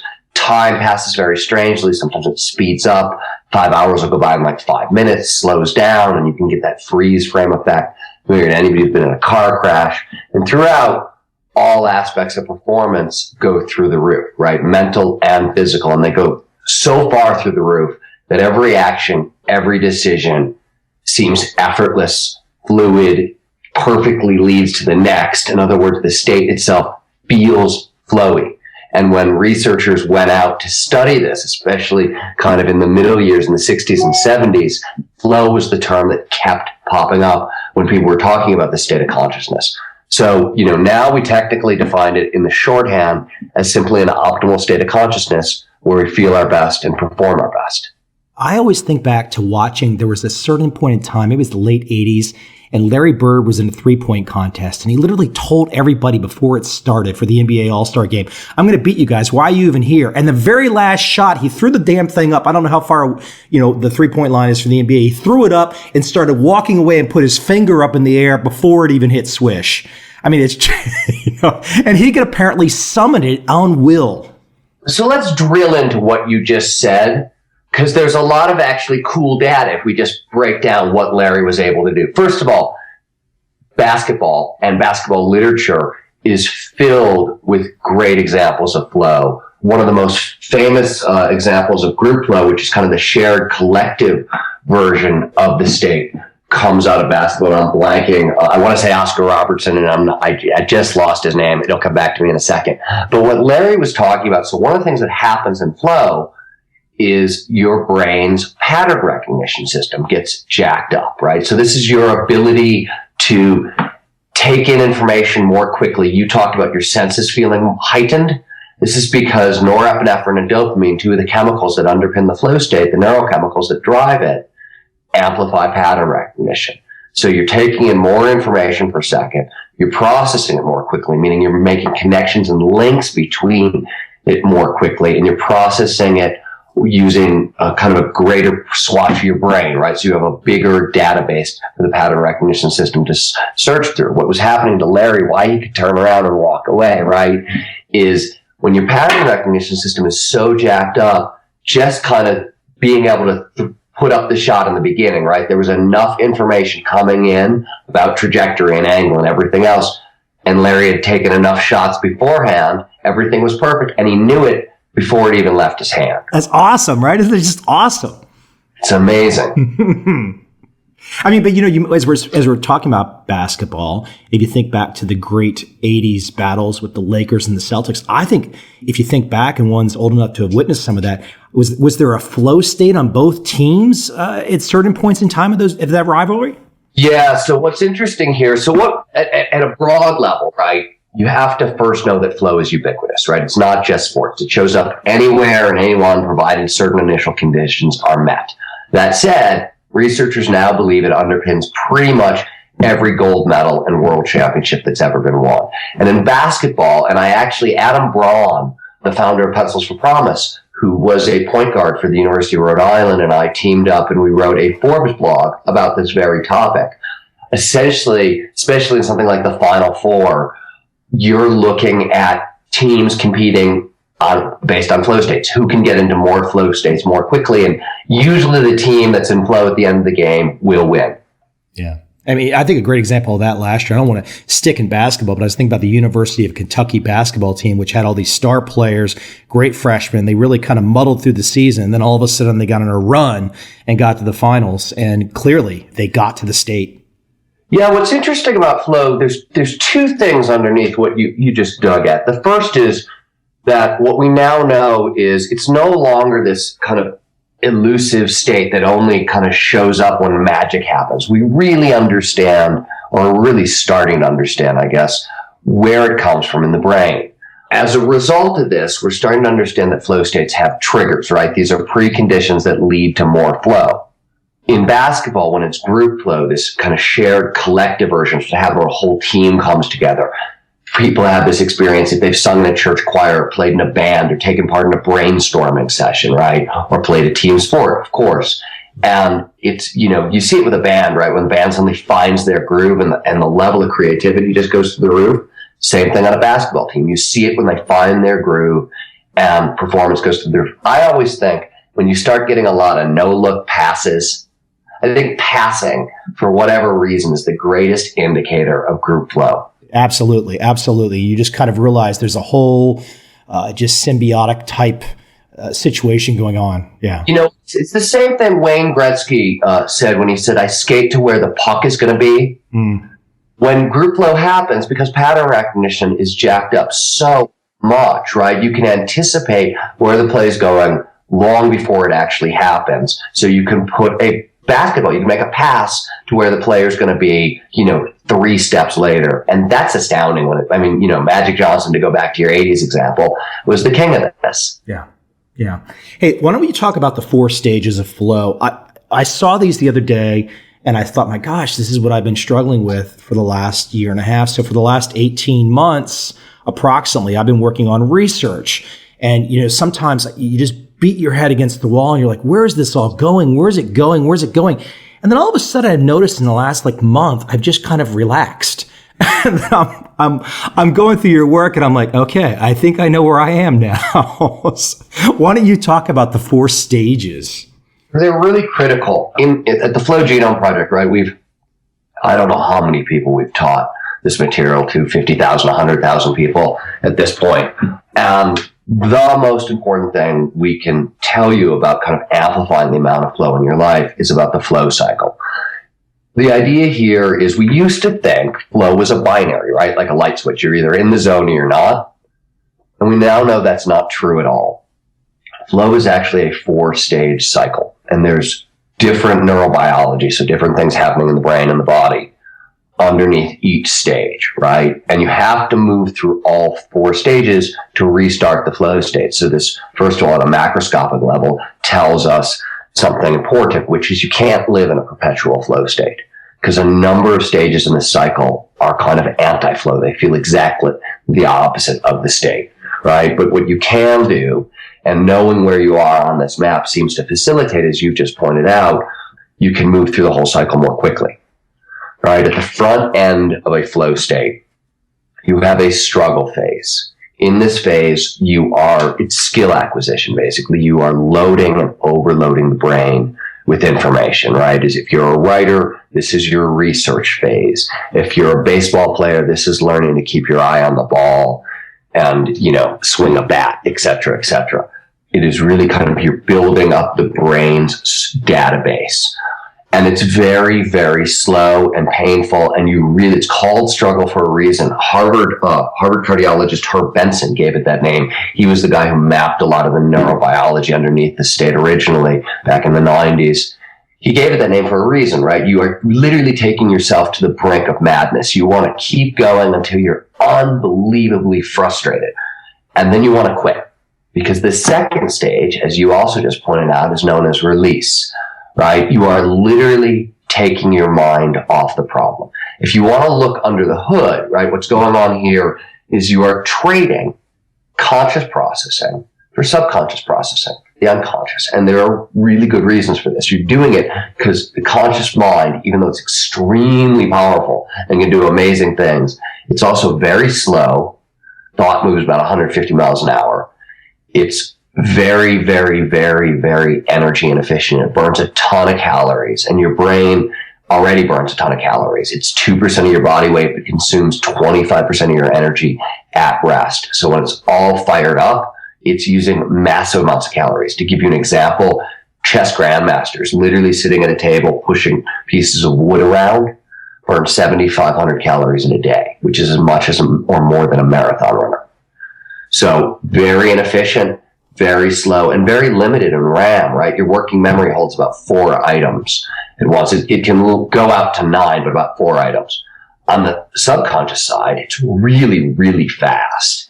It is extremely energy efficient, and it can hold, at this point, we don't know, an infinite number of items as far as we can tell, right? So you're making this trade. To do that, you have to literally take your mind off the problem. So there's lots of different ways of doing this. You can go for long walks. You can gardening is something I like to do. People build model airplanes, something that kind of involves your hands and your mind and, gets you a little bit of exercise, but not too much. One thing for sure that doesn't work here is television. It messes with your brain waves in a specific way and doesn't actually allow you to go into flow and relax, right? Once you can take your mind off the problem, you kick into the flow state itself, which is the third stage of the cycle. And the flow state is an incredible superhuman high, right? Performance goes through the roof, productivity, motivation, creativity, all these things are incredibly jacked up. Learning, to give you another example, in studies done by the U.S. military, they discovered that in-flow snipers learn target acquisition skills 230 times faster than normal. To give you another example, they redid that experiment and took novice archers and trained them up to the expert level by putting them into flow and then training them, and they found they got there in half the time. So Malcolm Gladwell's 10,000 hours to mastery, what the research says is flow can cut it in half, right? So this huge boost in performance and productivity and everything else in flow. That's the third stage of the cycle. The fourth stage is a recovery phase. And this is really hard for people to navigate for a number of reasons. The first is flow is a very expensive state for the brain to produce. It requires certain neurochemicals, and these require certain minerals and vitamins and food, et cetera, to create, and you burn through them. There's a limited supply. It takes a little while for the brain to make more. And without these chemicals, not only are they performance-enhancing chemicals, but they're some of the most potent feel-good chemicals the brain can produce. So it's a big high followed by a deep, dark low that is really, really difficult, as you kind of pointed out in your introduction. The state is very, very addictive. Researchers don't like the word addictive, so instead they call flow the source code of intrinsic motivation, or autotelic, which means an end in itself, right? But what it really means is that once you start doing something that produces flow, you will go extraordinarily far out of your way to get more of the state.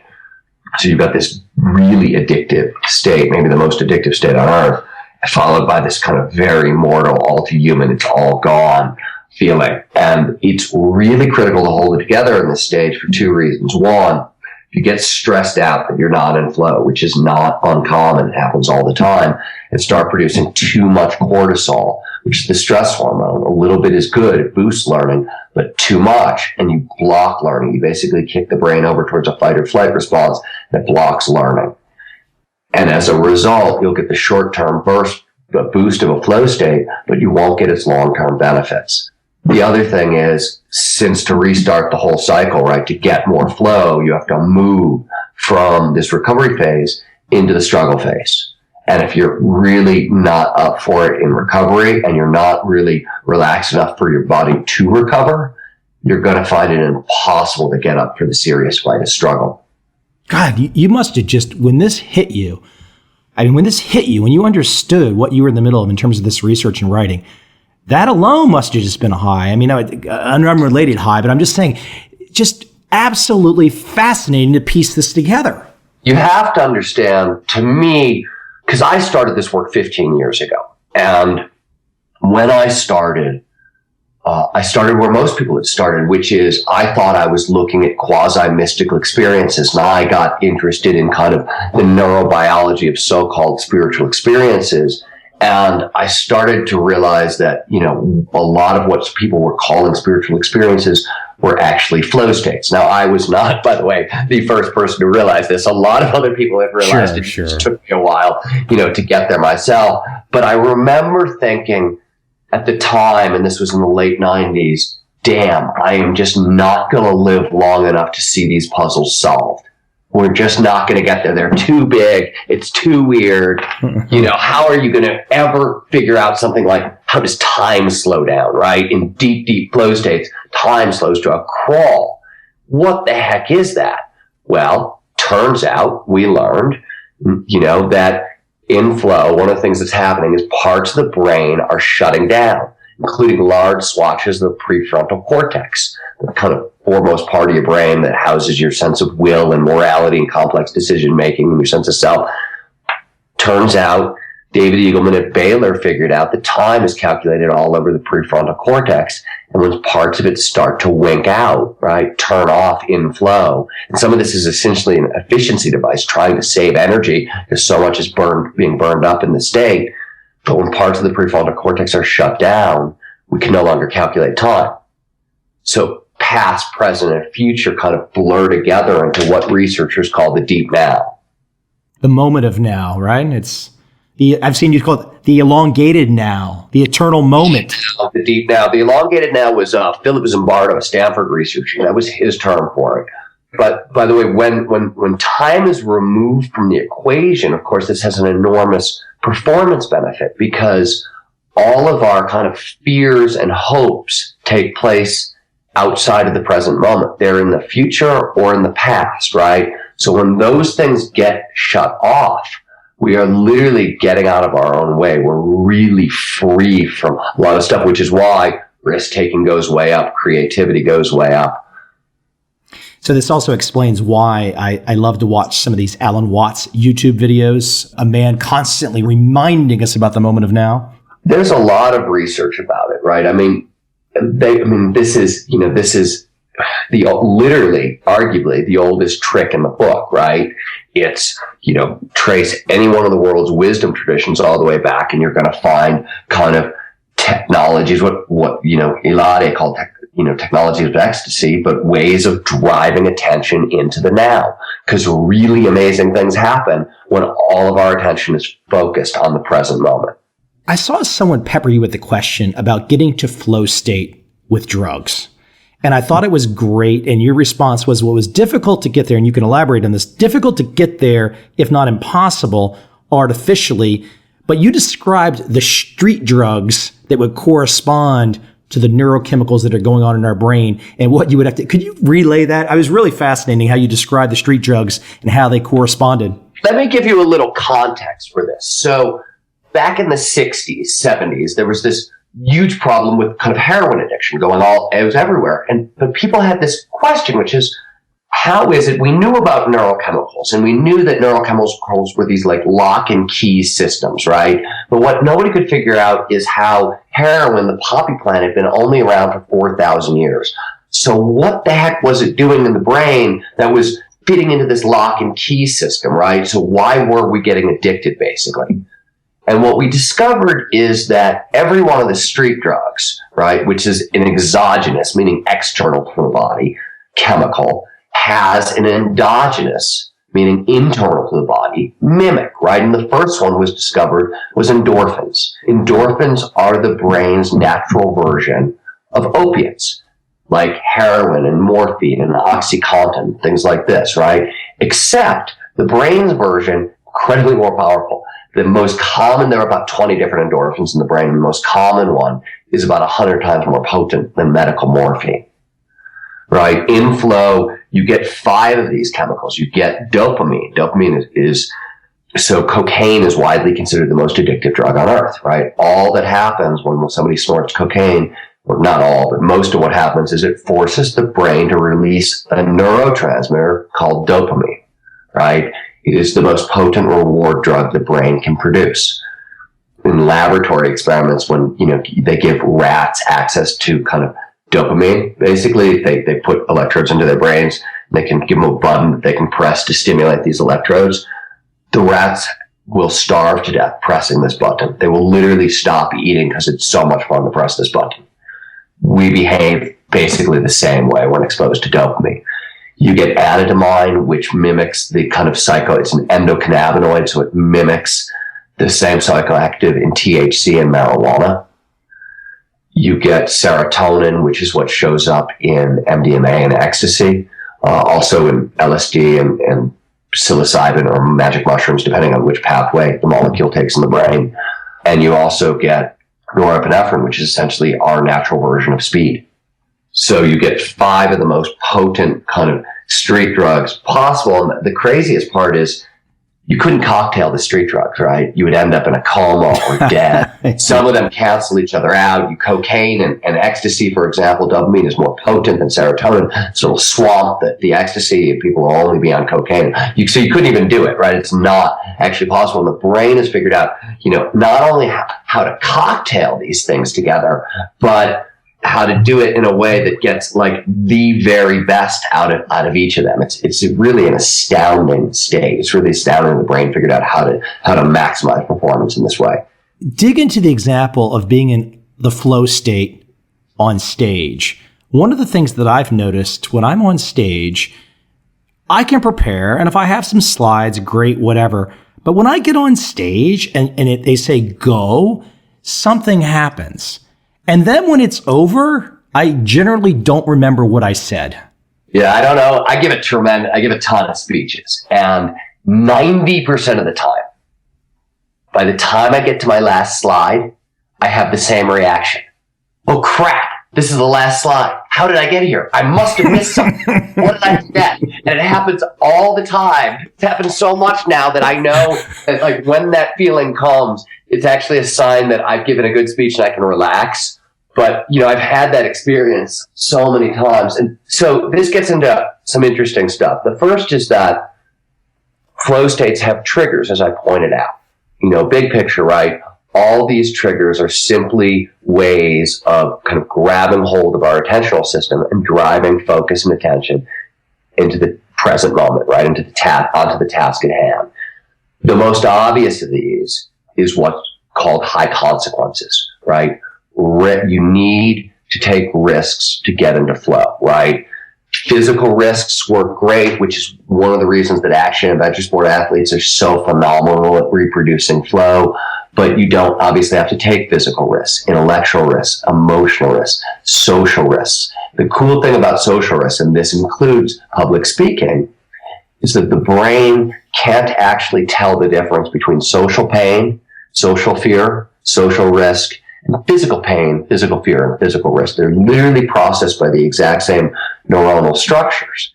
And that sounds really strange until you realize that, 250 years ago, you screwed up socially, right?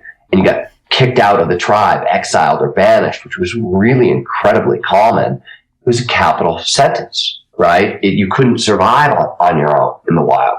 It wasn't really possible. So the brain treats these as the same, which is why public speaking, right, is the number one fear in the world, right? And it's not something like getting mauled by a grizzly bear. You would think it's the grizzly bear, right, from an evolutionary perspective, but no, it's public speaking. But hold up. But guys like me and you that have been there, now it's like, just give us the stage so we can get our fix. Agreed. But there is still, I don't know about you. I've been talking in public 20 years now. I don't know how long time. But I still I look out at the audience and I still, it's the first couple of seconds of the speech, it grabs hold of my attention. It doesn't matter. When I'm in a room and there's, 2,000 people in the room with me, my body reacts kinesthetically and unconsciously to their presence. And there's not, it's gonna drive attention into the now, for sure. And, there's more going on than that as well in terms of there's kind of more flow triggers packed into public speaking, but most people find who get good at it, right? Who becomes an income stream for them and, really good at flow, right? And you see, by the way, not just public speaking. When we talk about screen presence, of course, we're talking about flow. You mean screen presence? You're talking Hollywood acting, whatnot. Yeah. When you see anybody on stage, it could be a musician, it could be an actor, screen presence in the movies, on television, you're looking at flow. I watched The Godfather 1 and 2 recently again. For what reason, I'm not sure. It came on TV. I can't turn it off. But to watch Brando, to watch Pacino, you can't stop. They're just, everything they do in those movies is amazing. Method acting, right? What's the goal there? The goal is to get so far inside your character that you disappear and the character can take over. Method acting means putting yourself deep into the struggle phase, right? Until you have kind of learned everything you can about that character. And then you literally relax into that character and can become that character. It's an automatic process. And it's, on a certain level, method acting is all about how do you train yourself up to get into flow when the time comes. Obviously, you are putting forth a lot of effort in this area with the Flow Genome Project, your writings. It's probably, people have experienced this, but connecting the dots like you've done is not something most people have probably achieved. So I'm sure there's going to be quite a few people who are going to listen to this conversation and go, wow, light bulb moment. But the military, the United States military, and perhaps other militaries around the world, have been in this area of research for a long time. This is like mission critical. So I assume if I was to bring this conversation up, and I had a buddy in San Diego a couple years ago who was a SEAL, I mean, this is probably par for the course of those guys. So, couple of things. Look, as you pointed out, military has definitely been here. There's 150 years worth of flow research dating back, to the 1870s. Recently, both the military and action adventure sport athletes have been very, very, very deep into this. And we consult, through the Flow Genome Project with both categories, right? We've been privileged to work with both groups of people. But the reason most people don't hear about it is, right, neither the military nor action adventure sport athletes really want you to know about it, right? The military needs the advantage over their enemies, obviously. And action adventure sport athletes, they want to win. They want to beat the other guy. Neither of these groups are really sharing, right? And simultaneously, and this is sort of where I got lucky in a sense, researchers involved in this, because it's so complicated. There are so many different disciplines that kind of merge together, were really not talking to one another. So, people who would work on the psychology of flow were not talking to people who were working on the neurochemistry of flow. We're not talking to people working on the neuroelectricity of flow. It was very, very, very, very, very balkanized. So there was a great opportunity to just bring all this stuff together. And that's, literally when the Flow Genome Project started, right? It started out with me saying, okay, let's just get all the smartest folks in the world on this topic together in one room and see what happens. And what actually happened, because we did that very early on in the Flow Genome Project, before Rise of Superman came out, the term was so loosely defined and there was not enough kind of broad understanding of all the sectors that the conversations went all over the place. And one of the reasons I wrote Rise of Superman was I felt you just had to put down in one place at one time all the research, everything that's been done in one place, so everybody could get on the same page and we can start having the more interesting conversations. As I'm thinking about you talking about this, I'm thinking the idea of comfort. And society, as we've evolved to in 2014, has developed so many hacks for comfort. Everybody has to be comfortable. If somebody's doing something wrong or they're not pushing themselves too hard, well, don't say anything. You don't want to mess up their comfort. But the reality is, I listen to you talk, risk is not just necessarily something, risk can be defined as loss. What are you willing to lose? But taking that risk, if you don't take a risk, if you don't get uncomfortable, if you're not a little uneasy, if it's not difficult, you're not going to get to these achievement levels in whatever your endeavor might be unless you do that. The risk is mission critical. There's another one of Flow's triggers. Probably its most famous trigger is what's known as the challenge skills balance, right? And this was discovered by Mihai Csikszentmihalyi, who many consider the godfather of flow psychology. He was the chairman of the University of Chicago Psychology Department back in the 60s and 70s, performed kind of the largest global flow study anybody's ever undertaken, learned a ton of stuff, including kind of the challenge skills balance. And the idea here is that our attention is most focused on the present moment when the challenge of the task at hand, right, the challenge of what we're about to do or what we're trying to do slightly exceeds our skill set, right? Not a lot. We want to stretch, but not snap. But stretching, even in this way, also means taking risks. It means pushing yourself past your comfort zone. To really, really hack flow, you have to get really comfortable with being uncomfortable.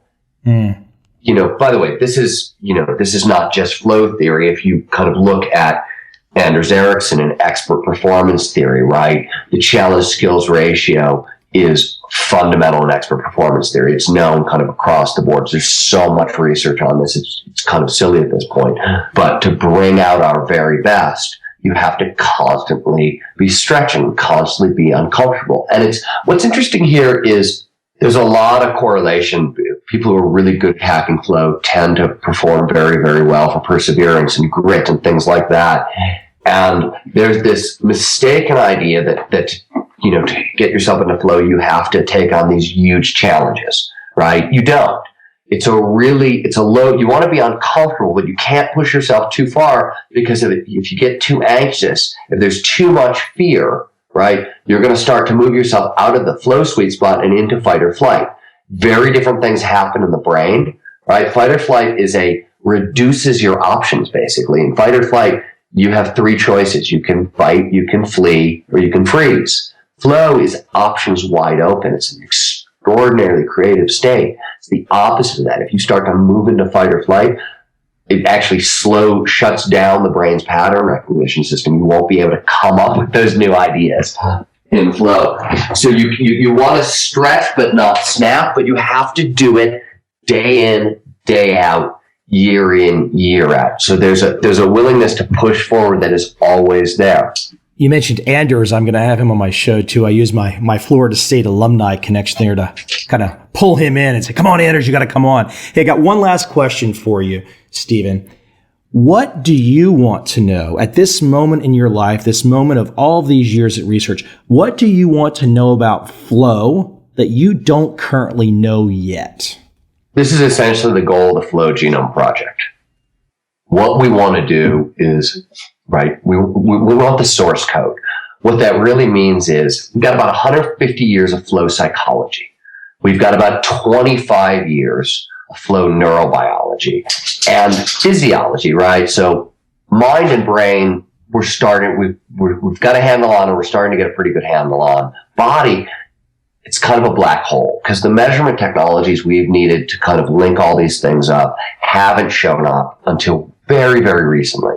So what we want to do is map the psychology onto the neurobiology onto the physiology to create kind of a heat map for flow, right? So that's at a large level, that's what I want. At a much smaller, simpler level, the first thing we're working on right now is a biophysical detector for flow, because we've got phenomenally well-validated psychological metrics, subjective questionnaires, but we'd like something objective. We'd like something biophysical. So that's what we're working on right now. Fascinating stuff. If I was not doing what I'm currently doing, and this is the type of, what an exciting place to be in chasing down this learning path. I wish you all the best. Thanks for coming on today. And there's a couple different places that people can go to check you out. What websites can we send people to, Stephen? StephenKotler.com, theflowgenomeproject.com, and riseofsuperman.com. Yes, I have not mentioned that yet, but The Rise of Superman is your book that came out this year, which dives into this subject deep, and I think you will definitely have inspired people to check that out. Good stuff, Stephen. I could talk to you all day. I promised only 45 minutes. That's about where we're at, but I could keep pestering you questions, and we could get into the itsy bitsy details, but I think people are going to have to go dig in and do a little reading. Well, thanks, Michael. It was a ton of fun. And for those of you out there that love to debate the minimum wage, Walter Williams can cure you of that disease.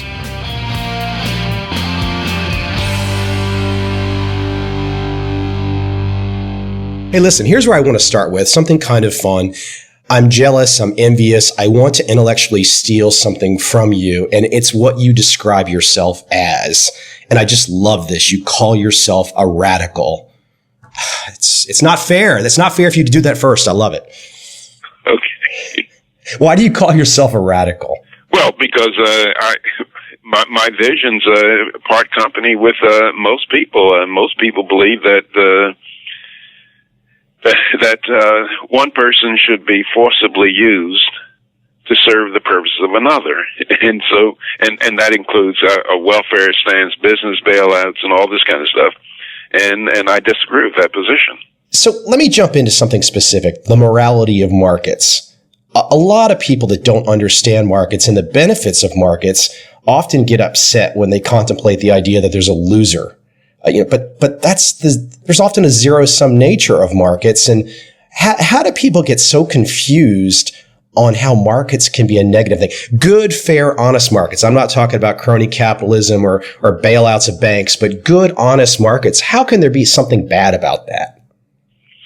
Well, I think people don't understand, and they've been miseducated, and they've been subject to a lot of propaganda. Now, when I talk about the morality of markets, or when I make the case for the morality of markets, I don't start off talking about markets. I make the assumption that I, Walter Williams, am my property. I belong to myself, and you belong to yourself. And so when you start off with the basic assumption that each of us owns ourselves, then certain acts are immoral and other acts are moral. For example, the reason why murder is immoral is because it violates private property rights. Rape is immoral. It violates private property rights. And so is theft. Theft is immoral because it violates private property rights. Now, a free market, the system of a free market or institution of a free market, acknowledges the fact that people own themselves. Now, so if I own myself, then I have the right to engage in peaceable, voluntary exchange with anyone else. That is, if I want to buy tomatoes from you, then it's my business and it's your business, and it's no right of a third party to come in and say, well, no, we're going to cancel that exchange, or we think that it's better that Walter Williams buys tomatoes from an American producer. And so I think that the basis for arguing for a free market lies in the moral philosophy that was spoken about by John Locke centuries ago. You know, that the idea of self ownership, and self ownership means just many things. That is, self ownership means that you cannot be forced to serve the purposes of somebody else. And this is what government welfare programs are, or government bailout programs. They're forcing one person to serve the purposes of another. Now, forcing one person to serve the purposes of another, that's a working definition for slavery. That is because slavery forces one person to serve the purposes of another, forcibly uses them. And so does the welfare state. It forcibly, the money, in other words, the money that government uses for food stamps, bailouts, it doesn't come from the Tooth Fairy. It doesn't come from Santa Claus. The only way that government can give one American citizen $1, or any citizen anywhere, money, but give one American, since I'm talking about America, to give one American $1, it must forcibly take that $1 from somebody else. That is some other American. That is, government cannot give one American citizen $1 without first taking that $1 from some other American. And so when you take that $1 from some other American, you are forcing him to serve the purpose of somebody else. Very clear. And I know you're one of your maybe if not your largest motivation is as an educator to teach. But I think it would be good for my audience. I know many of my audience are going to be familiar with you, but born 1936, Philadelphia. And I've seen you describe yourself, your family, to say, we were poor, but we didn't think that way. And that's such a brilliant piece of advice. Even if it was just a description of your situation, it's still brilliant advice. Why don't you talk about the idea that you didn't think you were poor? You didn't think poor. Well, my mother used to say, she used to tell us that we have a beer pocketbook, but we have champagne taste. And that is, matter of fact, I'm born in 1936, and back then, if you called somebody poor, that was an insult. because we didn't think of ourselves as poor people. We thought of ourselves as struggling people trying to do better. And matter of fact, the values at that time were much different from the values today, and particularly among black people. That is, we did not have the welfare mentality. We did not buy into the welfare state. Some of the pathology that you see today was completely absent in the 30s and 40s, when I was in the 50s, when I was growing up. And when I talk about particular pathology, the high illegitimacy rate among black Americans of over 70%, I think it's close to 75%. Well, back in the 1940s, it was like 12 or 13%. And or the breakup of the family. And and matter of fact, back in the 1870s, 70-some% of black kids lived in two-parent families, compared to today, when somewhere around only 30% of black kids live in two-parent families, and in some cities, such as New York City, it's far less than that. And so, I think that when we were coming up, there was a different attitude. There was pride. I mean, to tell somebody, the one way to insult your friend is to say your mother's on relief, and that was that's what we called welfare back then. And to be on relief was an insult. And matter of fact, my stepfather used to always tell me that any kind of job is better than begging and stealing.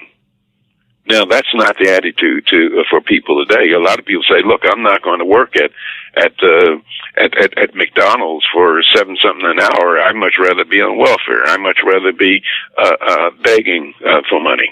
In fact, when you bring up working at McDonald's, and I'd like for you to go into your description, your explanation about the idea of minimum wage. And I think for a lot of people, they hear about minimum wage and maybe they have some money or they have some success. And the idea of minimum wage it sounds noble. It sounds beneficial to those that don't have. However, I think there's something more nefarious about minimum wage. And I'd like for you to expand on that. Well, I think that most people support the minimum wage out of good intentions. They want their fellow man to have a higher wage, to be better off. And that's a fairly decent motivation.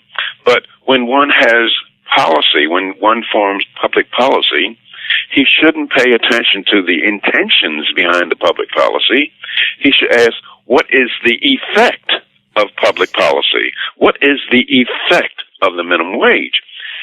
And you see the effect of the minimum wage if you put yourself in the place of an employer.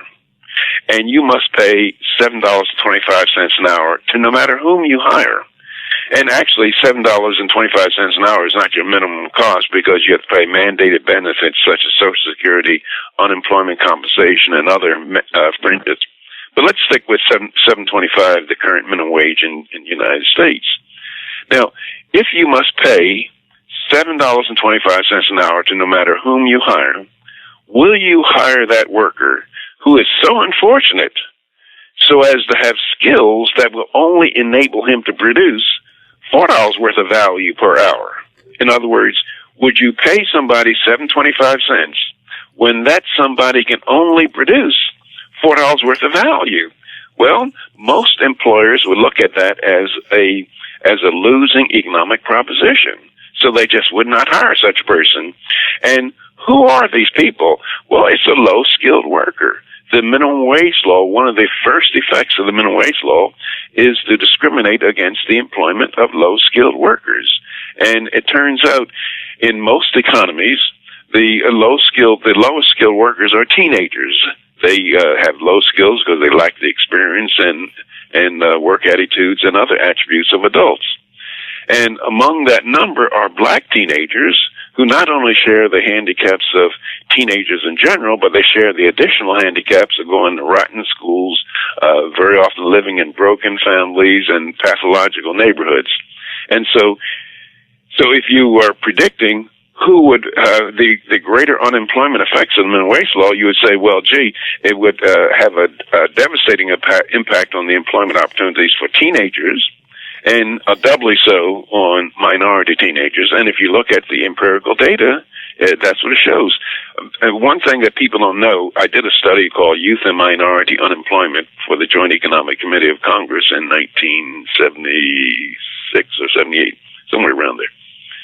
And in 1948, black teenage unemployment was 9.4%. White teenage unemployment was 10.2%. Compared to today, white teenage unemployment is around 20-some percent, and black teenage unemployment is over 40%.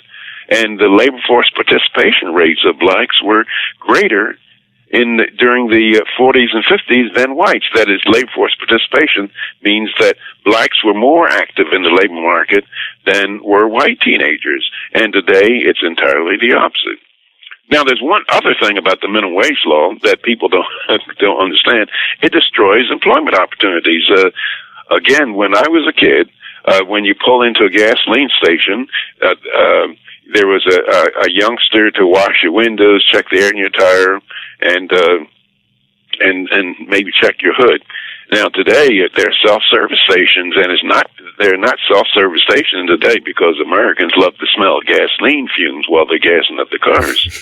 Another example of a job disappeared when I was a youngster. There were in movie theaters that had ushers to show you to your seat. Today, there are no ushers in movie theaters, and it's not because Americans that they like to stumble down the aisles in the dark to find their seat. And just one other effect of the minimum wage, other than destroying jobs and causing premature automation, minimum wages are one of the most effective tools in the arsenal of racists everywhere around the world. In 1989, I wrote a book called South Africa's War Against Capitalism. So I did a study of labor markets in South Africa, and I found that, and I give many, many quotes in the book, of racist labor unions, South Africa racist labor unions, that would never have a black as a member, were the major supporters of minimum wage laws for blacks. And their stated reason was to make the wages so high for blacks that they would not be hired.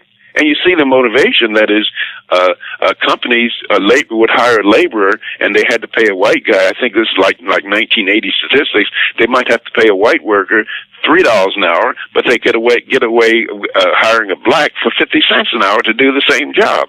So you see the incentive of the contractors was to hire blacks. Now, if the white workers could force the black wages closer to $3, then it would be reduced incentive for contractors to hire black workers.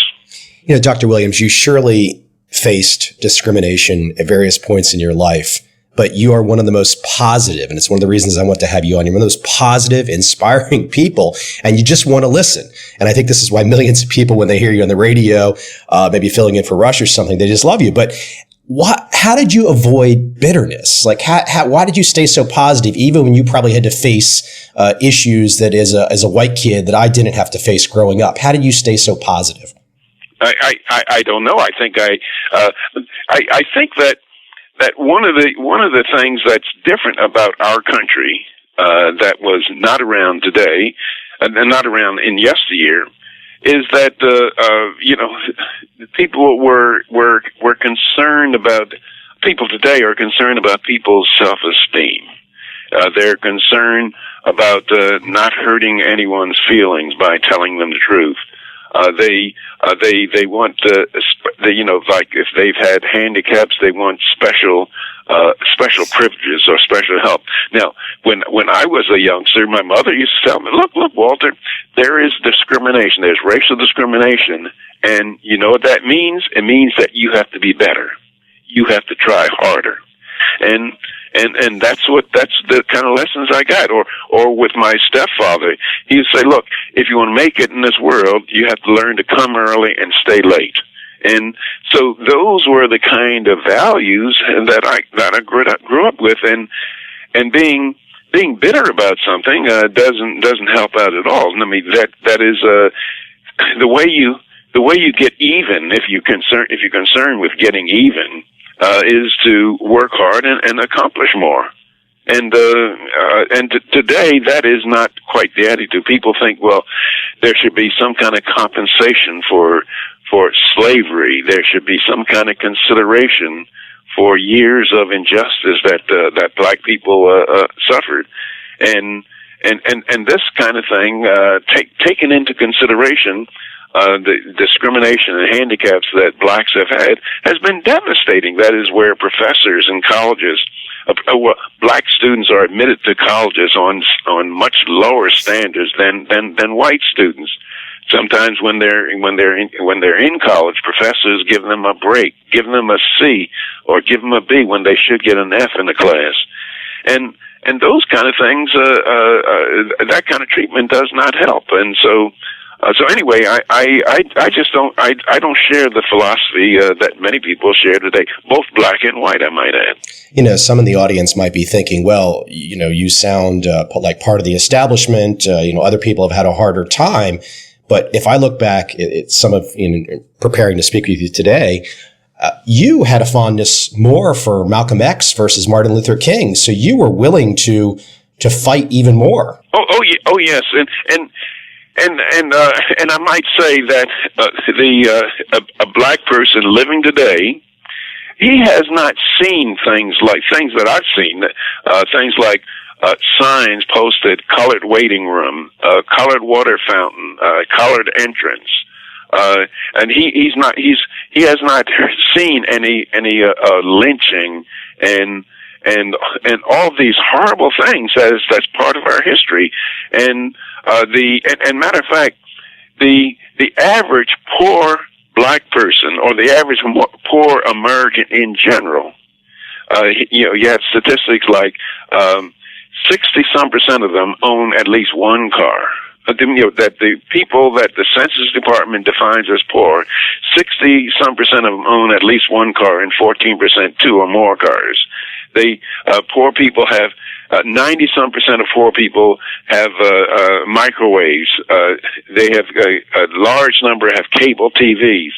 The average poor person has more living space to live in than middle class people in Europe and other parts of the world, and particularly in Southeast Asia.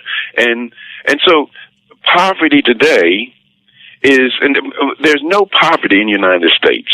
That is, there's no material poverty in the United States, because poor people are much better off than they were in the 40s and 50s. Now, what we do have is spiritual poverty of the spirit, where people have adopted certain kinds of pathological lifestyles, dependency, crime, illegitimacy, family breakdown. And these are devastating things, but it's no more material poverty, and not the kind of material poverty that I saw.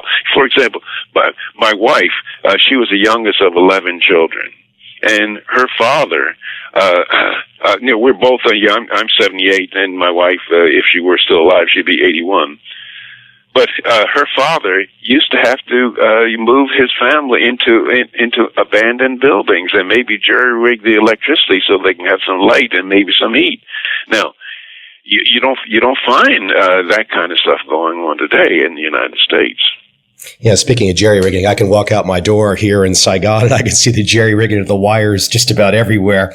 It's quite different. Hey, let me shift into a bigger picture issue. So how did you feel as an economist, a free market mindset, in the fall of 2008 when the Fed, government officials decided to let Bear Stearns go under, let Lehman Brothers go under, but then they saved Goldman Sachs. They saved Morgan Stanley. And I think, sometimes people on the right want to always say about critics of, they want to criticize the left. They say, hey, we want to do away with welfare. But you know what? I have a big problem with Goldman Sachs welfare. I have a big problem with Morgan Stanley welfare. And I think sometimes that gets glossed over. How did you feel when you realized we were bailing out speculative ventures in the fall of '08. It wasn't a good thing, was it? Well, no, no, it was not. I think that if you want to find the question why Goldman Sachs, the big financial firms are bailed out, you look at who was the Secretary of Treasury and the kind of impact they had in Washington, and that's why they got bailed out. But I think that what bailing out does, it conceals a lot of the foolhardiness of previous administrations, namely the Bush administration, with the idea that everybody should be a homeowner, and they were keeping interest rates artificially low. And when you keep interest rates artificially low, it gives people incentives to invest when they should not invest in buying a house and in buying a business. And there's a comeuppance to it, and that comeuppance came in 2007, 2008, when people began to question the worthiness of all this debt that had been created. And in the housing market was devastating. That is, they were making liar loans. That is, banks were knowingly giving mortgages to people who could not afford it. But what the hell, the bank care? Because Fannie Mae and Ginnie Mae and the Federal Reserve was buying the paper. Yeah. And so it just got them off it gets everybody off the hook. And you're absolutely right that handouts to wealthy people is just as bad as handouts to poor people. There's no justification for either. Yeah, I agree completely.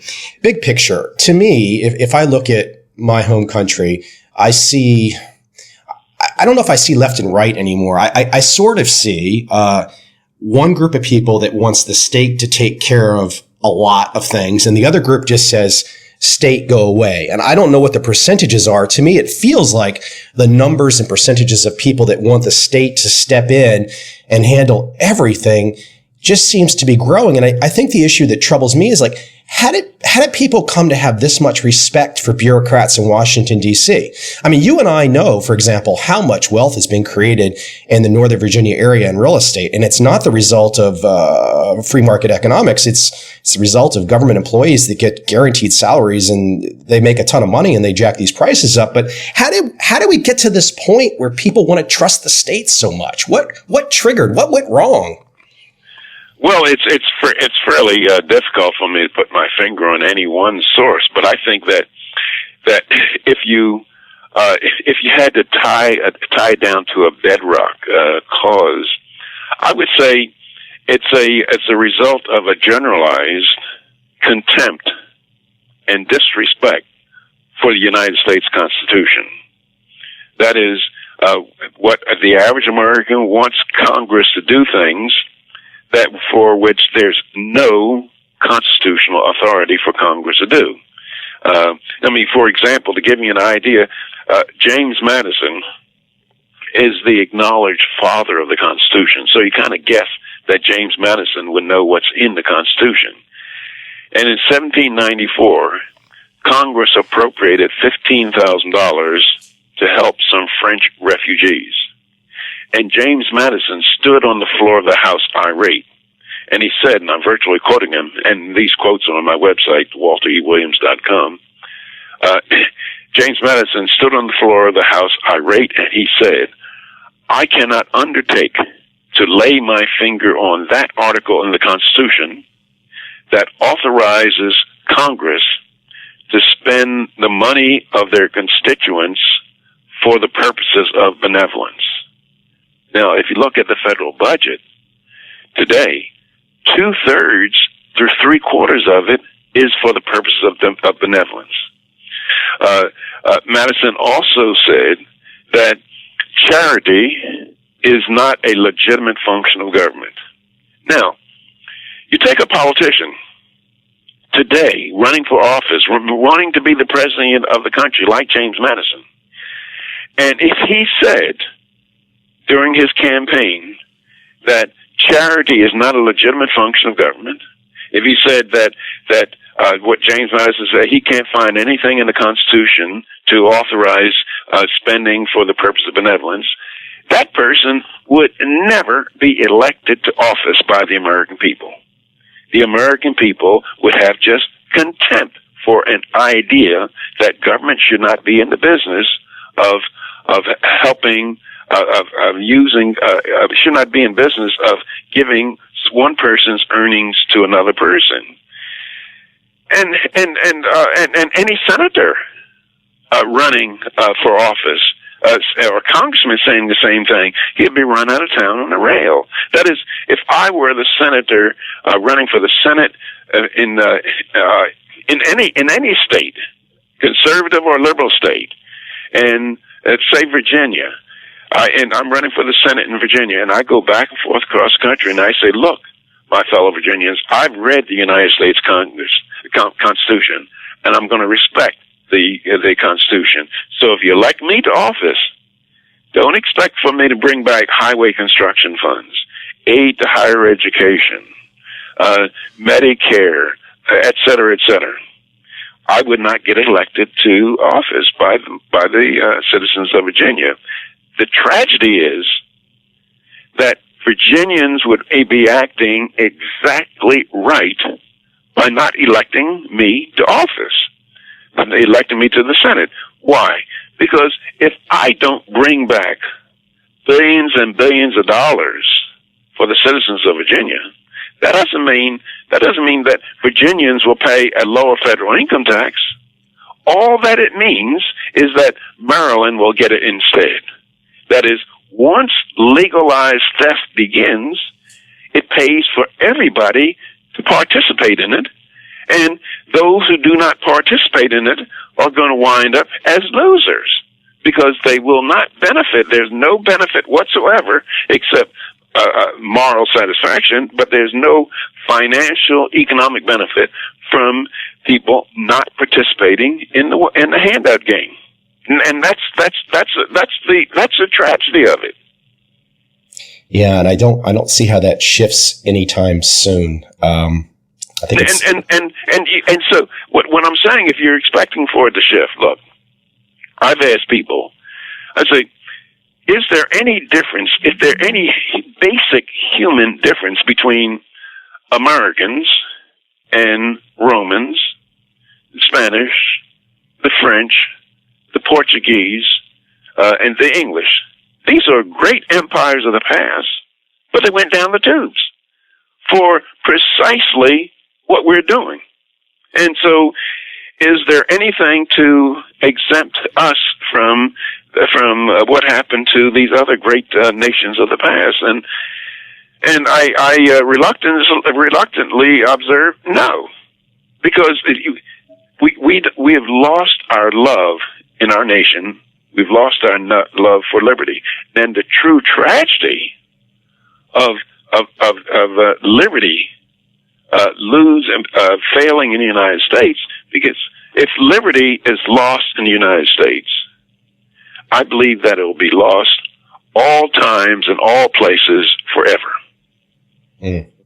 Something strong for people to think about. I think it's, I share your view. I think you've made a strong case for it. I have one quick question, just kind of a personal thing. So as a guy who calls himself a radical, a man who stands on stage and has no problem taking the slings and arrows, how have you developed the thick skin to deal with criticism? There's a lot of people out there that they don't want to stand up. They're afraid of what their friends are going to say. They're afraid of what their family is going to say. They don't want to stand outside the crowd. Walter Williams clearly has no problem being outside the crowd. So how did you learn this ability to not let criticism eat you up? Well, it doesn't bother me. Matter of fact, a lot of criticism I find very helpful. because criticism is the way to learn. Criticism is a way to learn, maybe to explain your message in another way. And then on top of it, I have a rich physical endowment. I'm 6'5", so people have to think twice before, that makes you less subject to intimidation. And then it's no longer applicable today. But when I was in the Army, I had a lot of problems in the Army. I was stationed in Fort Stewart, Georgia. And one time, an officer told me, Williams, with all these things you're doing, you're going to get in trouble. And so I said, what kind of trouble can you possibly get me in? Are you going to paint me black and send me to Georgia? I'm already in trouble. Hey, you say 6'5", but I noticed somewhere that you recently found out in the last bunch of years that your second cousin was Dr. J, so he had a few more inches on you, huh? Oh, yes, he did. Yeah. Yes, he did. Yes. Hey, Dr. Williams, where is the best place that the audience can go to find out more information about you? Well, they can go to my website. It's walterewilliams.com. walterewilliams.com. And then also, what I will send to you, if you don't let me forget, there's the Free to Choose people. These are the people who made the Milton Friedman's series, Free to Choose. They've made a documentary on my life. They'll be coming out in the fall. And so what I'll do is I'll try to. And a matter of fact, the title of the documentary is called "Suffer No Fools." Mm. And what I'll try to do is to send you a preview of it. Yeah, that'd be great. The Free to Choose has sent out, I think, is like a 6-minute preview.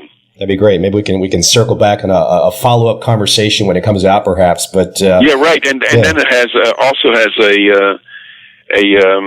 a place where you can be notified when it's going to be aired and other particulars. It's tough to hang up with you. I got to go, but I tell you, because I can't keep you all day, but I could sit here for hours and pick your brain. I'm sure your students feel the same way sometimes, but hey, listen, I appreciate you giving my audience all your great insights, and hopefully we can talk again in the future.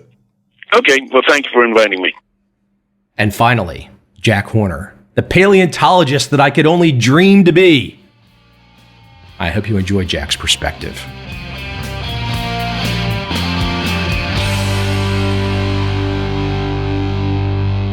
Well, listen, before I jump into this, I want to go back to some of your early upbringing, because I think a lot of your lessons and how your career has unfolded apply much more than just paleontology. And I think maybe if you wouldn't mind starting for me, the fact that here you are, you've risen to the highest echelon in your field, very well respected. You have figured out things about dinosaurs that no one else had ever figured out. And we'll talk about that. But you did this coming as an outsider. You did this without the requisite degree. Well, I'd gone to college. I mean, I spent 7 years in college, so I at least knew something. But no, I don't have a degree.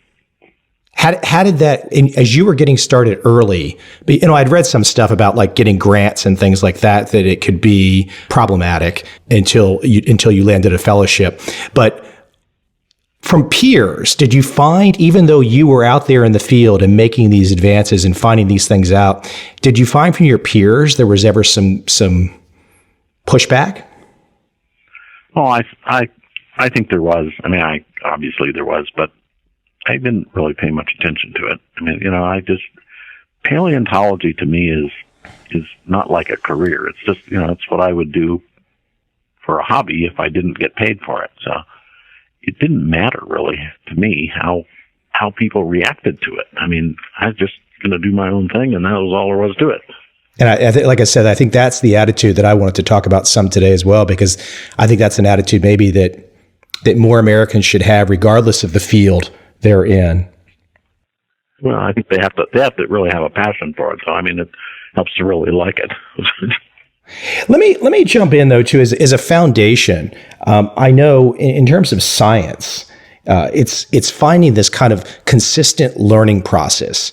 When you think of science and you think of your work in the field, because I read some where you were talking about a lot of the major museums will have dinosaurs, and to some degree, it sounded like you viewed them as almost trinkets if they had not done the complete scientific work of, cataloging where they had come from, analyzing the soils, etc. Why don't you talk about science just at a ground level and how it drives and governs your daily life? Well, first off, science is a process. I mean, it's not something.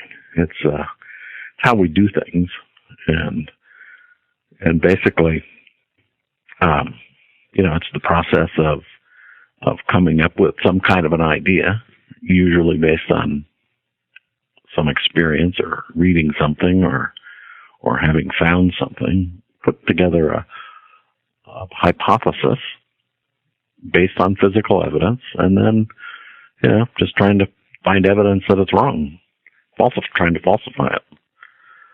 And after, some period of time that you think is satisfactory, that you attempted to find what could be wrong with it, and you put it out there for other people to attempt to falsify. I mean, that's what science is to me. I mean, it is just this process of trying to figure out what is real, what for me, what all these dinosaurs are doing for a living. And I run my whole life like that. That's not the only way to figure out what's true and what isn't. Why don't I let you use an example that, and if you can comment on why maybe you thought you were one of the first people to think like this, that'd be interesting too. But just the process of breaking open dinosaur eggs, and that you were not cavalier when I heard you describe it, but you were like, hey, let's see what's inside. And other people like, oh, let's hold on, we can't do that. The dinosaur eggs, we can't break them open. You're like, hey, hold on, we got to find out what's in there. Well, I think that a lot of that comes from, I blame that on my dyslexia. Reading, as far as I'm concerned, is overrated because people end up reading books and papers and getting everyone else's ideas of things clogged up in their heads. And so, people think that dinosaur eggs are precious because someone else has told them that they're precious. But, when it comes right down to it, the most exciting thing that an egg could produce is an embryo inside of it. To me, it makes perfectly good sense that if you have an egg, you break it open. Glue is cheap. You can always just glue it back together. There's nothing in it. I mean, it boggles my mind. And I have a student right now. I have a student who is looking at some dinosaur eggs that I collected a number of years ago that I didn't break open yet. And he's fighting with this whole thing. He says, I want to CAT scan it, I want to X-ray it, I want to put it through a synchrotron. He says, I know you're going to break it, but I want to see if we can do it without damaging it first. And I'm like, okay, have at it, but, breaking it open isn't damaging it. It's just like, breaking open a bone to look at the bone histology. There's more information usually inside something than there is outside something. And it's just, why everyone doesn't think that way is beyond me. But maybe you attribute that some to dyslexia. Well, that way of thinking. Yeah, I think us dyslexics are very spatial thinkers. And dysbasios, by definition, are people who are more linear thinkers. Well, this is one of the reasons I wanted to talk to you, because I definitely don't exist in the linear world. Nothing in my world has been linear at all.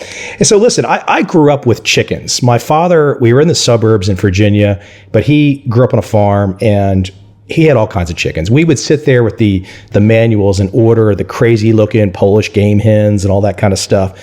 Is that what it was like 65 million years ago? Did these big old dinosaurs look in some ways like these crazy, colorful chickens with feathers everywhere? Well, that more than likely. Certainly the smaller dinosaurs, especially the smaller meat-eating dinosaurs, were probably very feathered and very colorful. Yes. Dinosaurs, are reptiles and therefore diurnal animals. In other words, they live in the daytime, as opposed to nocturnal animals like mammals. For the most part, mammals are nocturnal. At least they evolved as nocturnal creatures, and therefore that's why they're not colorful. Mammals communicate with pheromones, with scent. That's why they sniff one another. Birds and dinosaurs and reptiles all are diurnal and therefore communicate visually. That's why we would expect birds, dinosaurs, to be very feathered and colorful. In growing up around chickens, one of the things that I noticed was behavior, especially if you're around them for an extended period of time. And in behavior down to the individual bird, personality-wise, and some birds can be extremely friendly and almost would act not like chickens. They would act like dogs. They would become so friendly. And then some of those big old roosters would be like, alphas that would come after you. I mean, they were going to defend their territory no matter what, even if you were, 20 times their size. Have you thought about, I'm sure you have, but dinosaur behavior, do you think it mimicked some of that type of behavior where there'd be such different personalities? Well, I actually studied dinosaur behavior, but I don't study it at that level. I mean, all we really have are their skeletons and, their eggs and nests and things like that. So, it's just not possible to get, it's guessing sense of what the animal is like from a skeleton. Let me jump into a couple big picture things that you are kind of known for that I think my audience would really find interesting. And I think one of a couple big topics here that you've talked about quite extensively. But I think number one, maybe if you could give me the condensed version talking about shape-shifting dinosaurs and maybe even use the Triceratops Torosaurus example and what you learned there and how you had to essentially bring new information to the paleontology world that might not want it to accept your findings. Well, the shape-shifting dinosaur hypotheses, basically come out of just studying lots and lots and lots of dinosaurs in lots and lots and lots of different rock formations, and realizing that at given levels of time, in other words, go back and look at, say, a particular stratigraphic horizon, what we would, identify as a time horizon, we were finding a lot of dinosaurs that looked different from one another, but were obviously very closely related. In the past, people were looking at those different dinosaurs and saying, well, they're related, but they're related by, some of them are more primitive and some are more derived, evolutionarily. And, as a spatial thinker, my first question would be, well, how do we know that they're not just juveniles and adults? I mean, why would we sort them out evolutionarily rather than ontogenetically? And ontogeny is growth. So I knew that, that we knew even then, even when I started thinking about this, we knew that dinosaurs, juveniles and adults, do look different, just like birds do. Bird babies look different than adult birds. Their skulls look different. And this had been shown with some dinosaurs back in the 70s. And so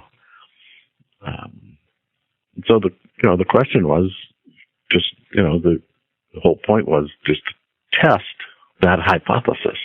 a hypothesis that they were growth series rather than an evolutionary series. And the way to test it was looking inside their bones at their bone histology and determining whether they were juvenile, whether the ones that people were saying were primitive, the ones that I would hypothesize were juveniles, actually had juvenile bone. So we cut them open and looked, and sure enough, the ones that we were hypothesizing were juveniles actually had juvenile bone. They were young animals, and so we were able to, so that provided evidence for the hypothesis that is now testable. With Triceratops, this is one of the animals that we're hypothesizing.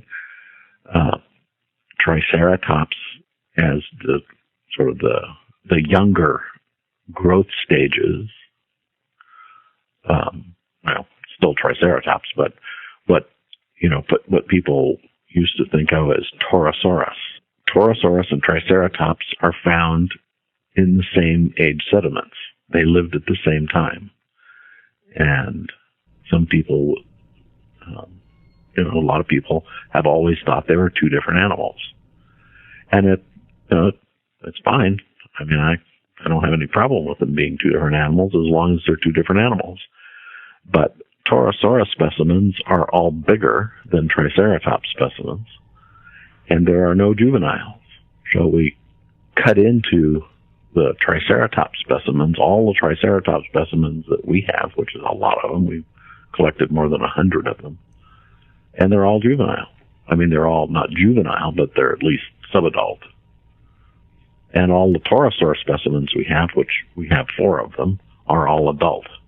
They're all full grown. They're all have very mature bone, whereas Triceratops specimens are all still growing.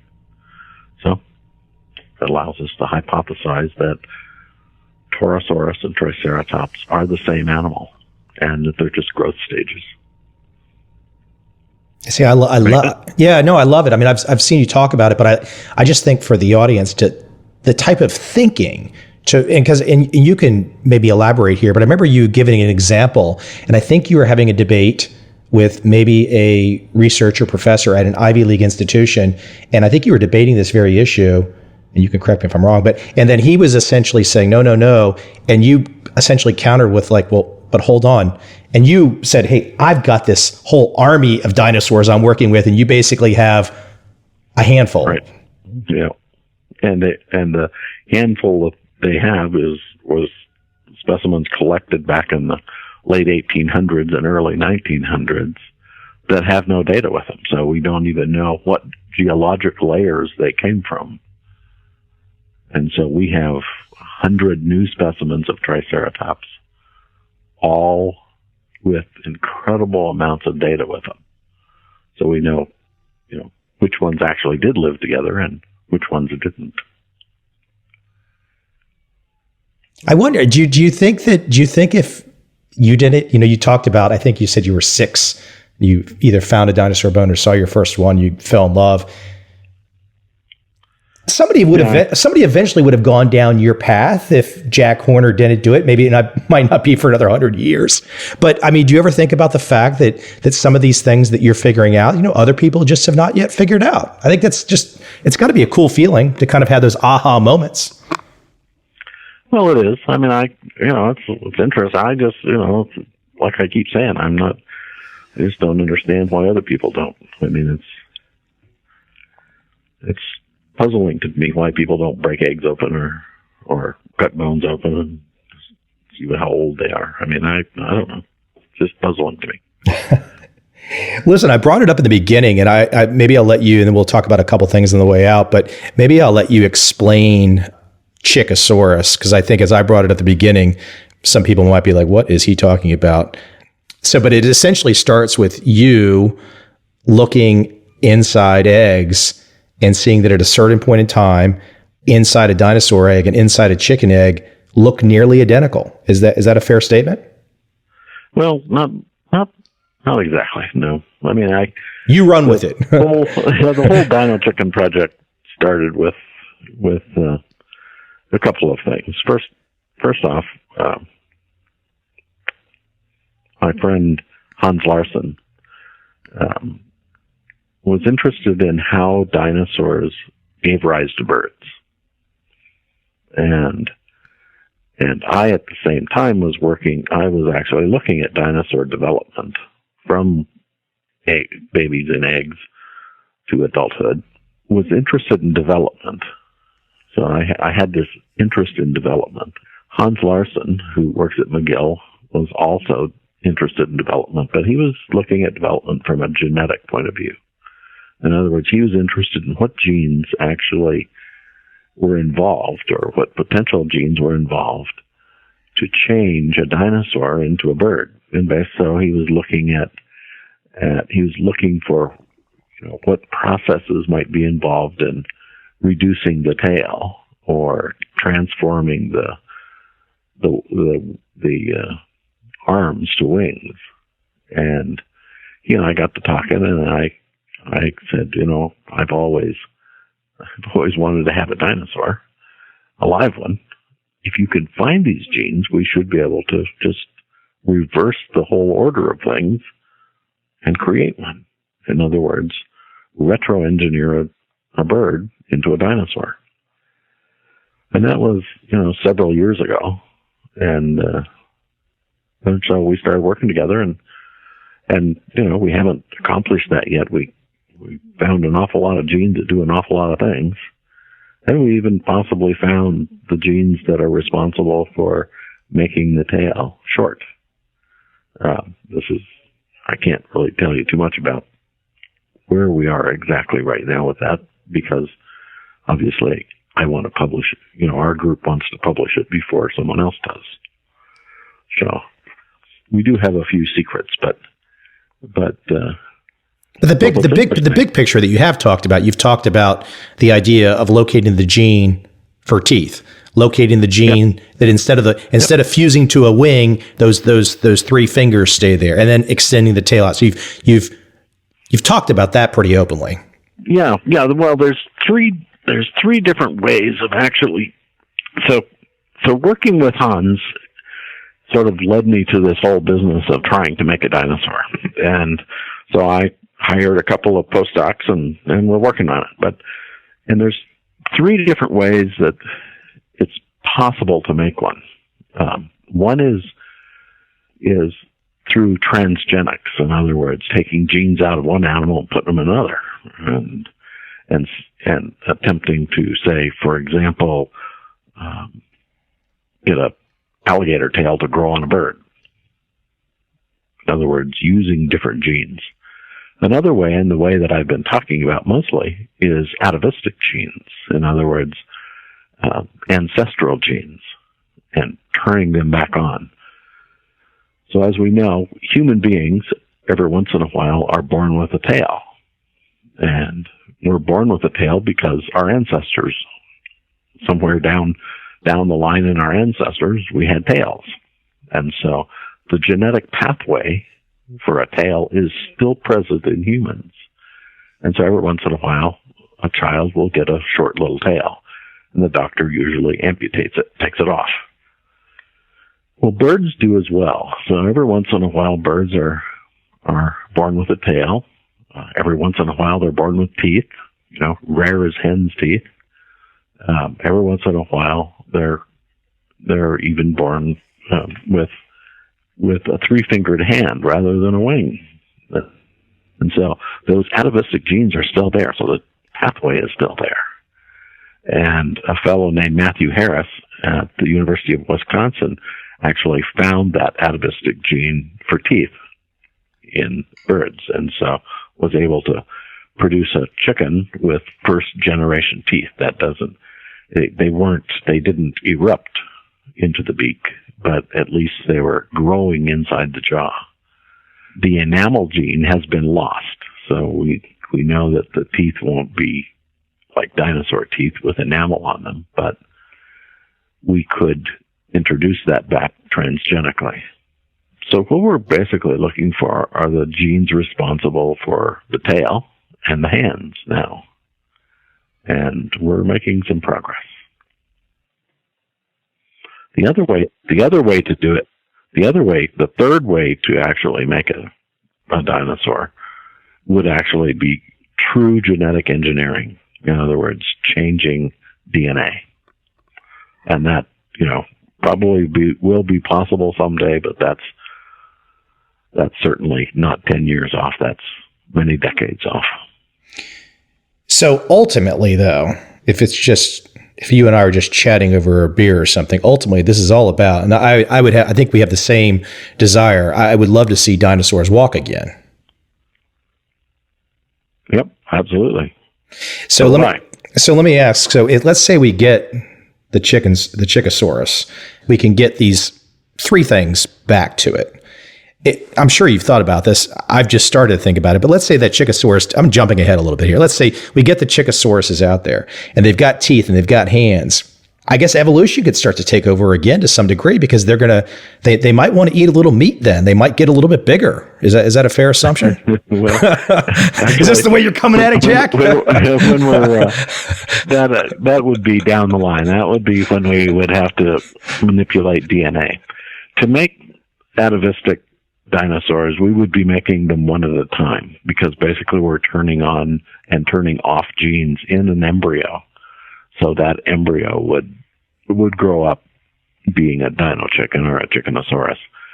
But if it mated with a bird, it would still be back to being a bird again because we're not changing DNA. We're just turning on genes. So in order to get them to evolve, we literally do have to change their DNA.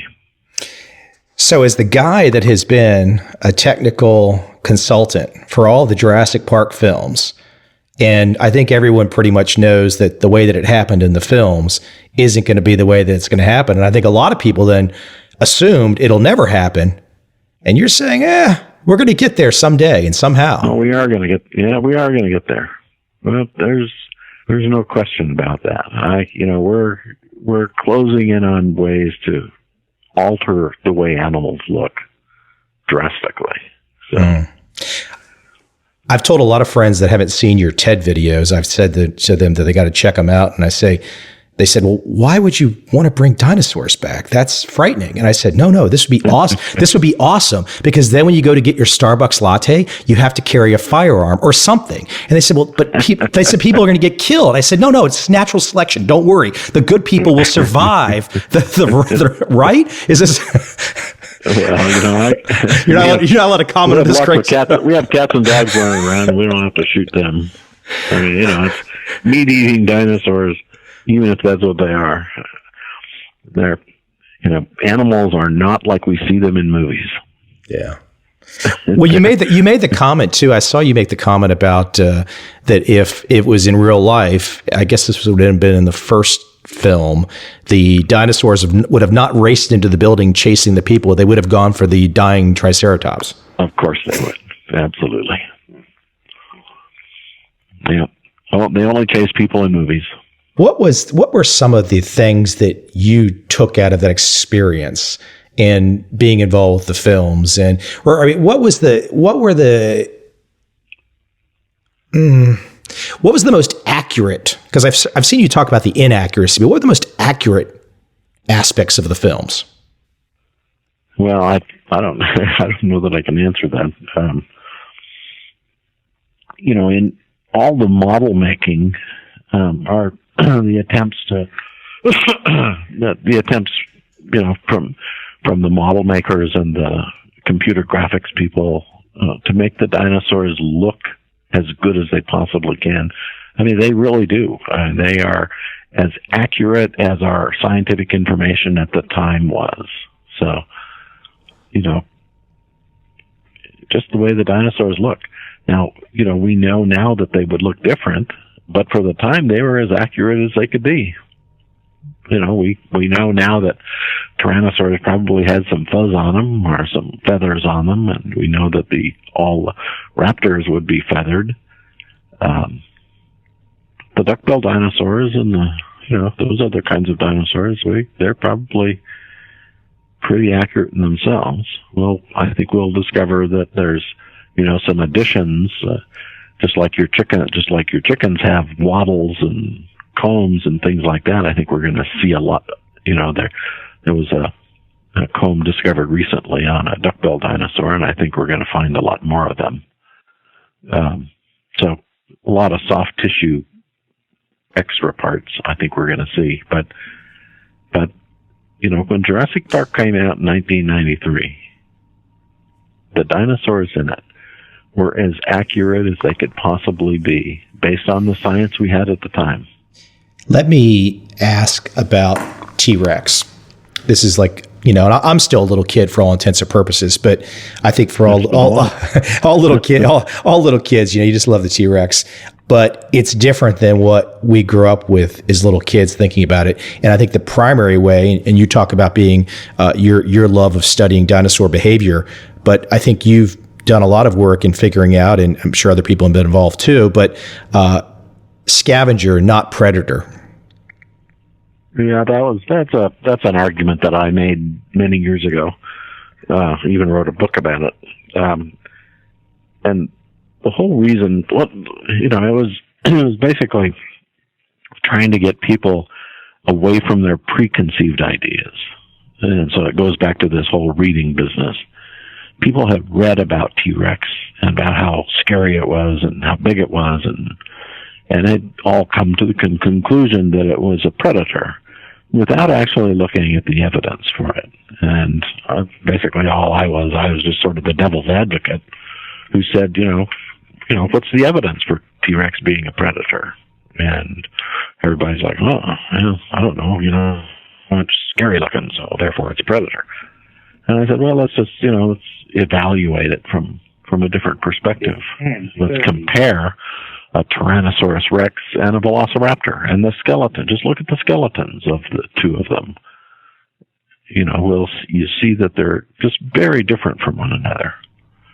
T-Rex has tiny little arms, and Velociraptor has good long grasping arms, and the leg proportions of a T-Rex and a Velociraptor are very different. The T-Rex has a long femur and a shorter tibia, whereas the thigh bone to shin bone ratio. And you look at a Velociraptor or any bird, and they have a really short femur and a longer tibia, and that gives you an idea how fast the animal could run. And Velociraptor could really rip along, and T-Rex couldn't hardly walk at all or hardly run at all. Probably, had nothing more than a fast walk.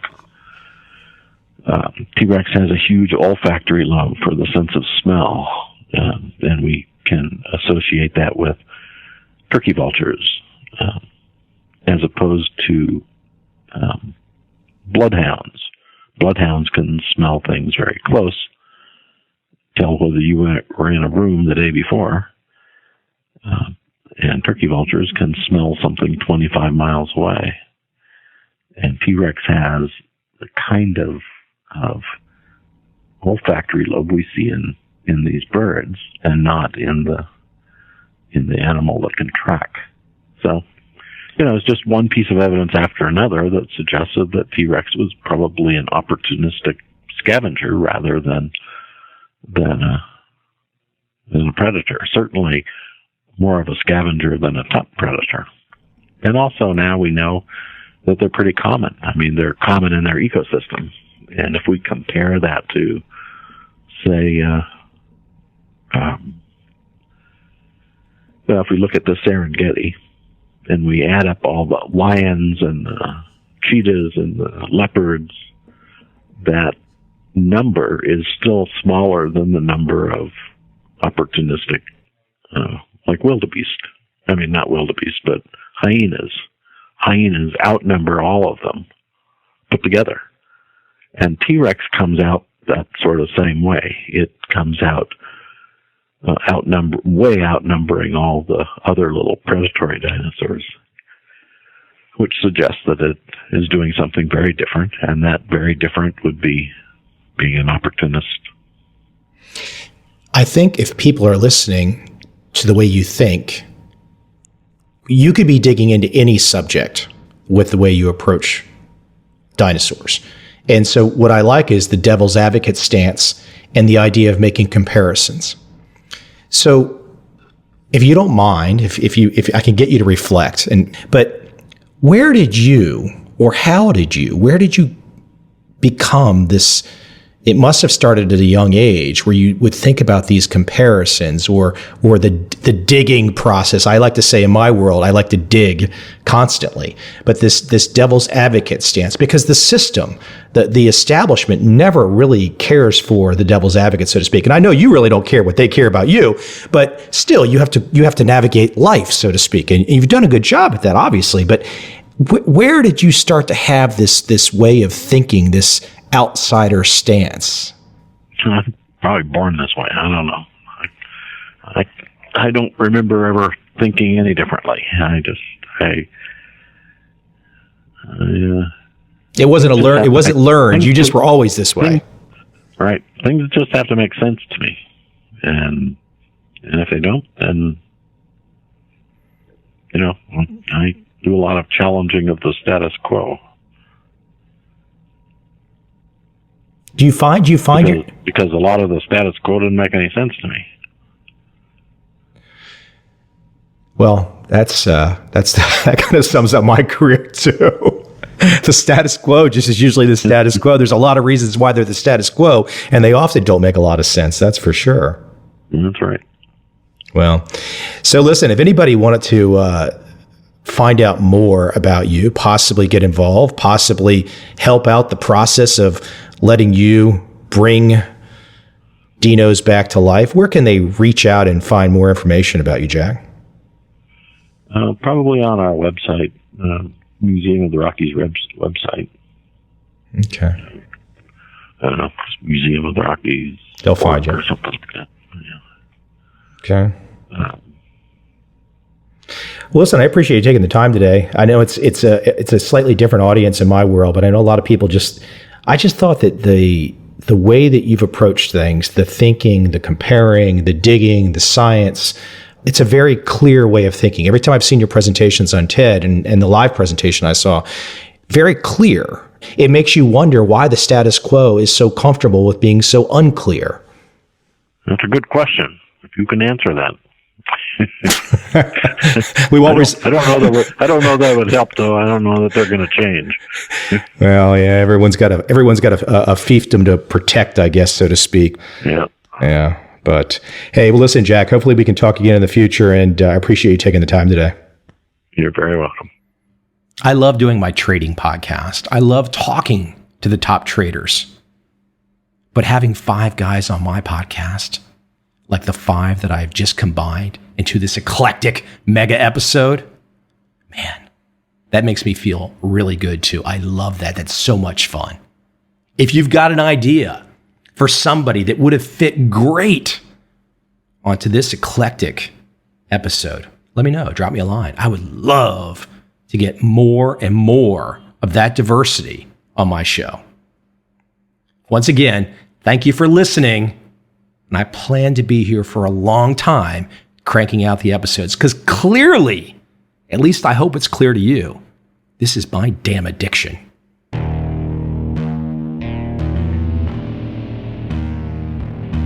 I see a time when those awake will understand how to make money in up, down, and surprise markets. Whether new trader or experienced, college student or financial advisor, protecting against a crash, or just trying to make a lot of money, trend following offers everyone an answer in uncertain times. To get started immediately, send me an email, michael@covel.com. I will send you the right trend following steps to take along with my free video. But if you want to buy and hold, trust the government and trust Wall Street, this is absolutely not for you.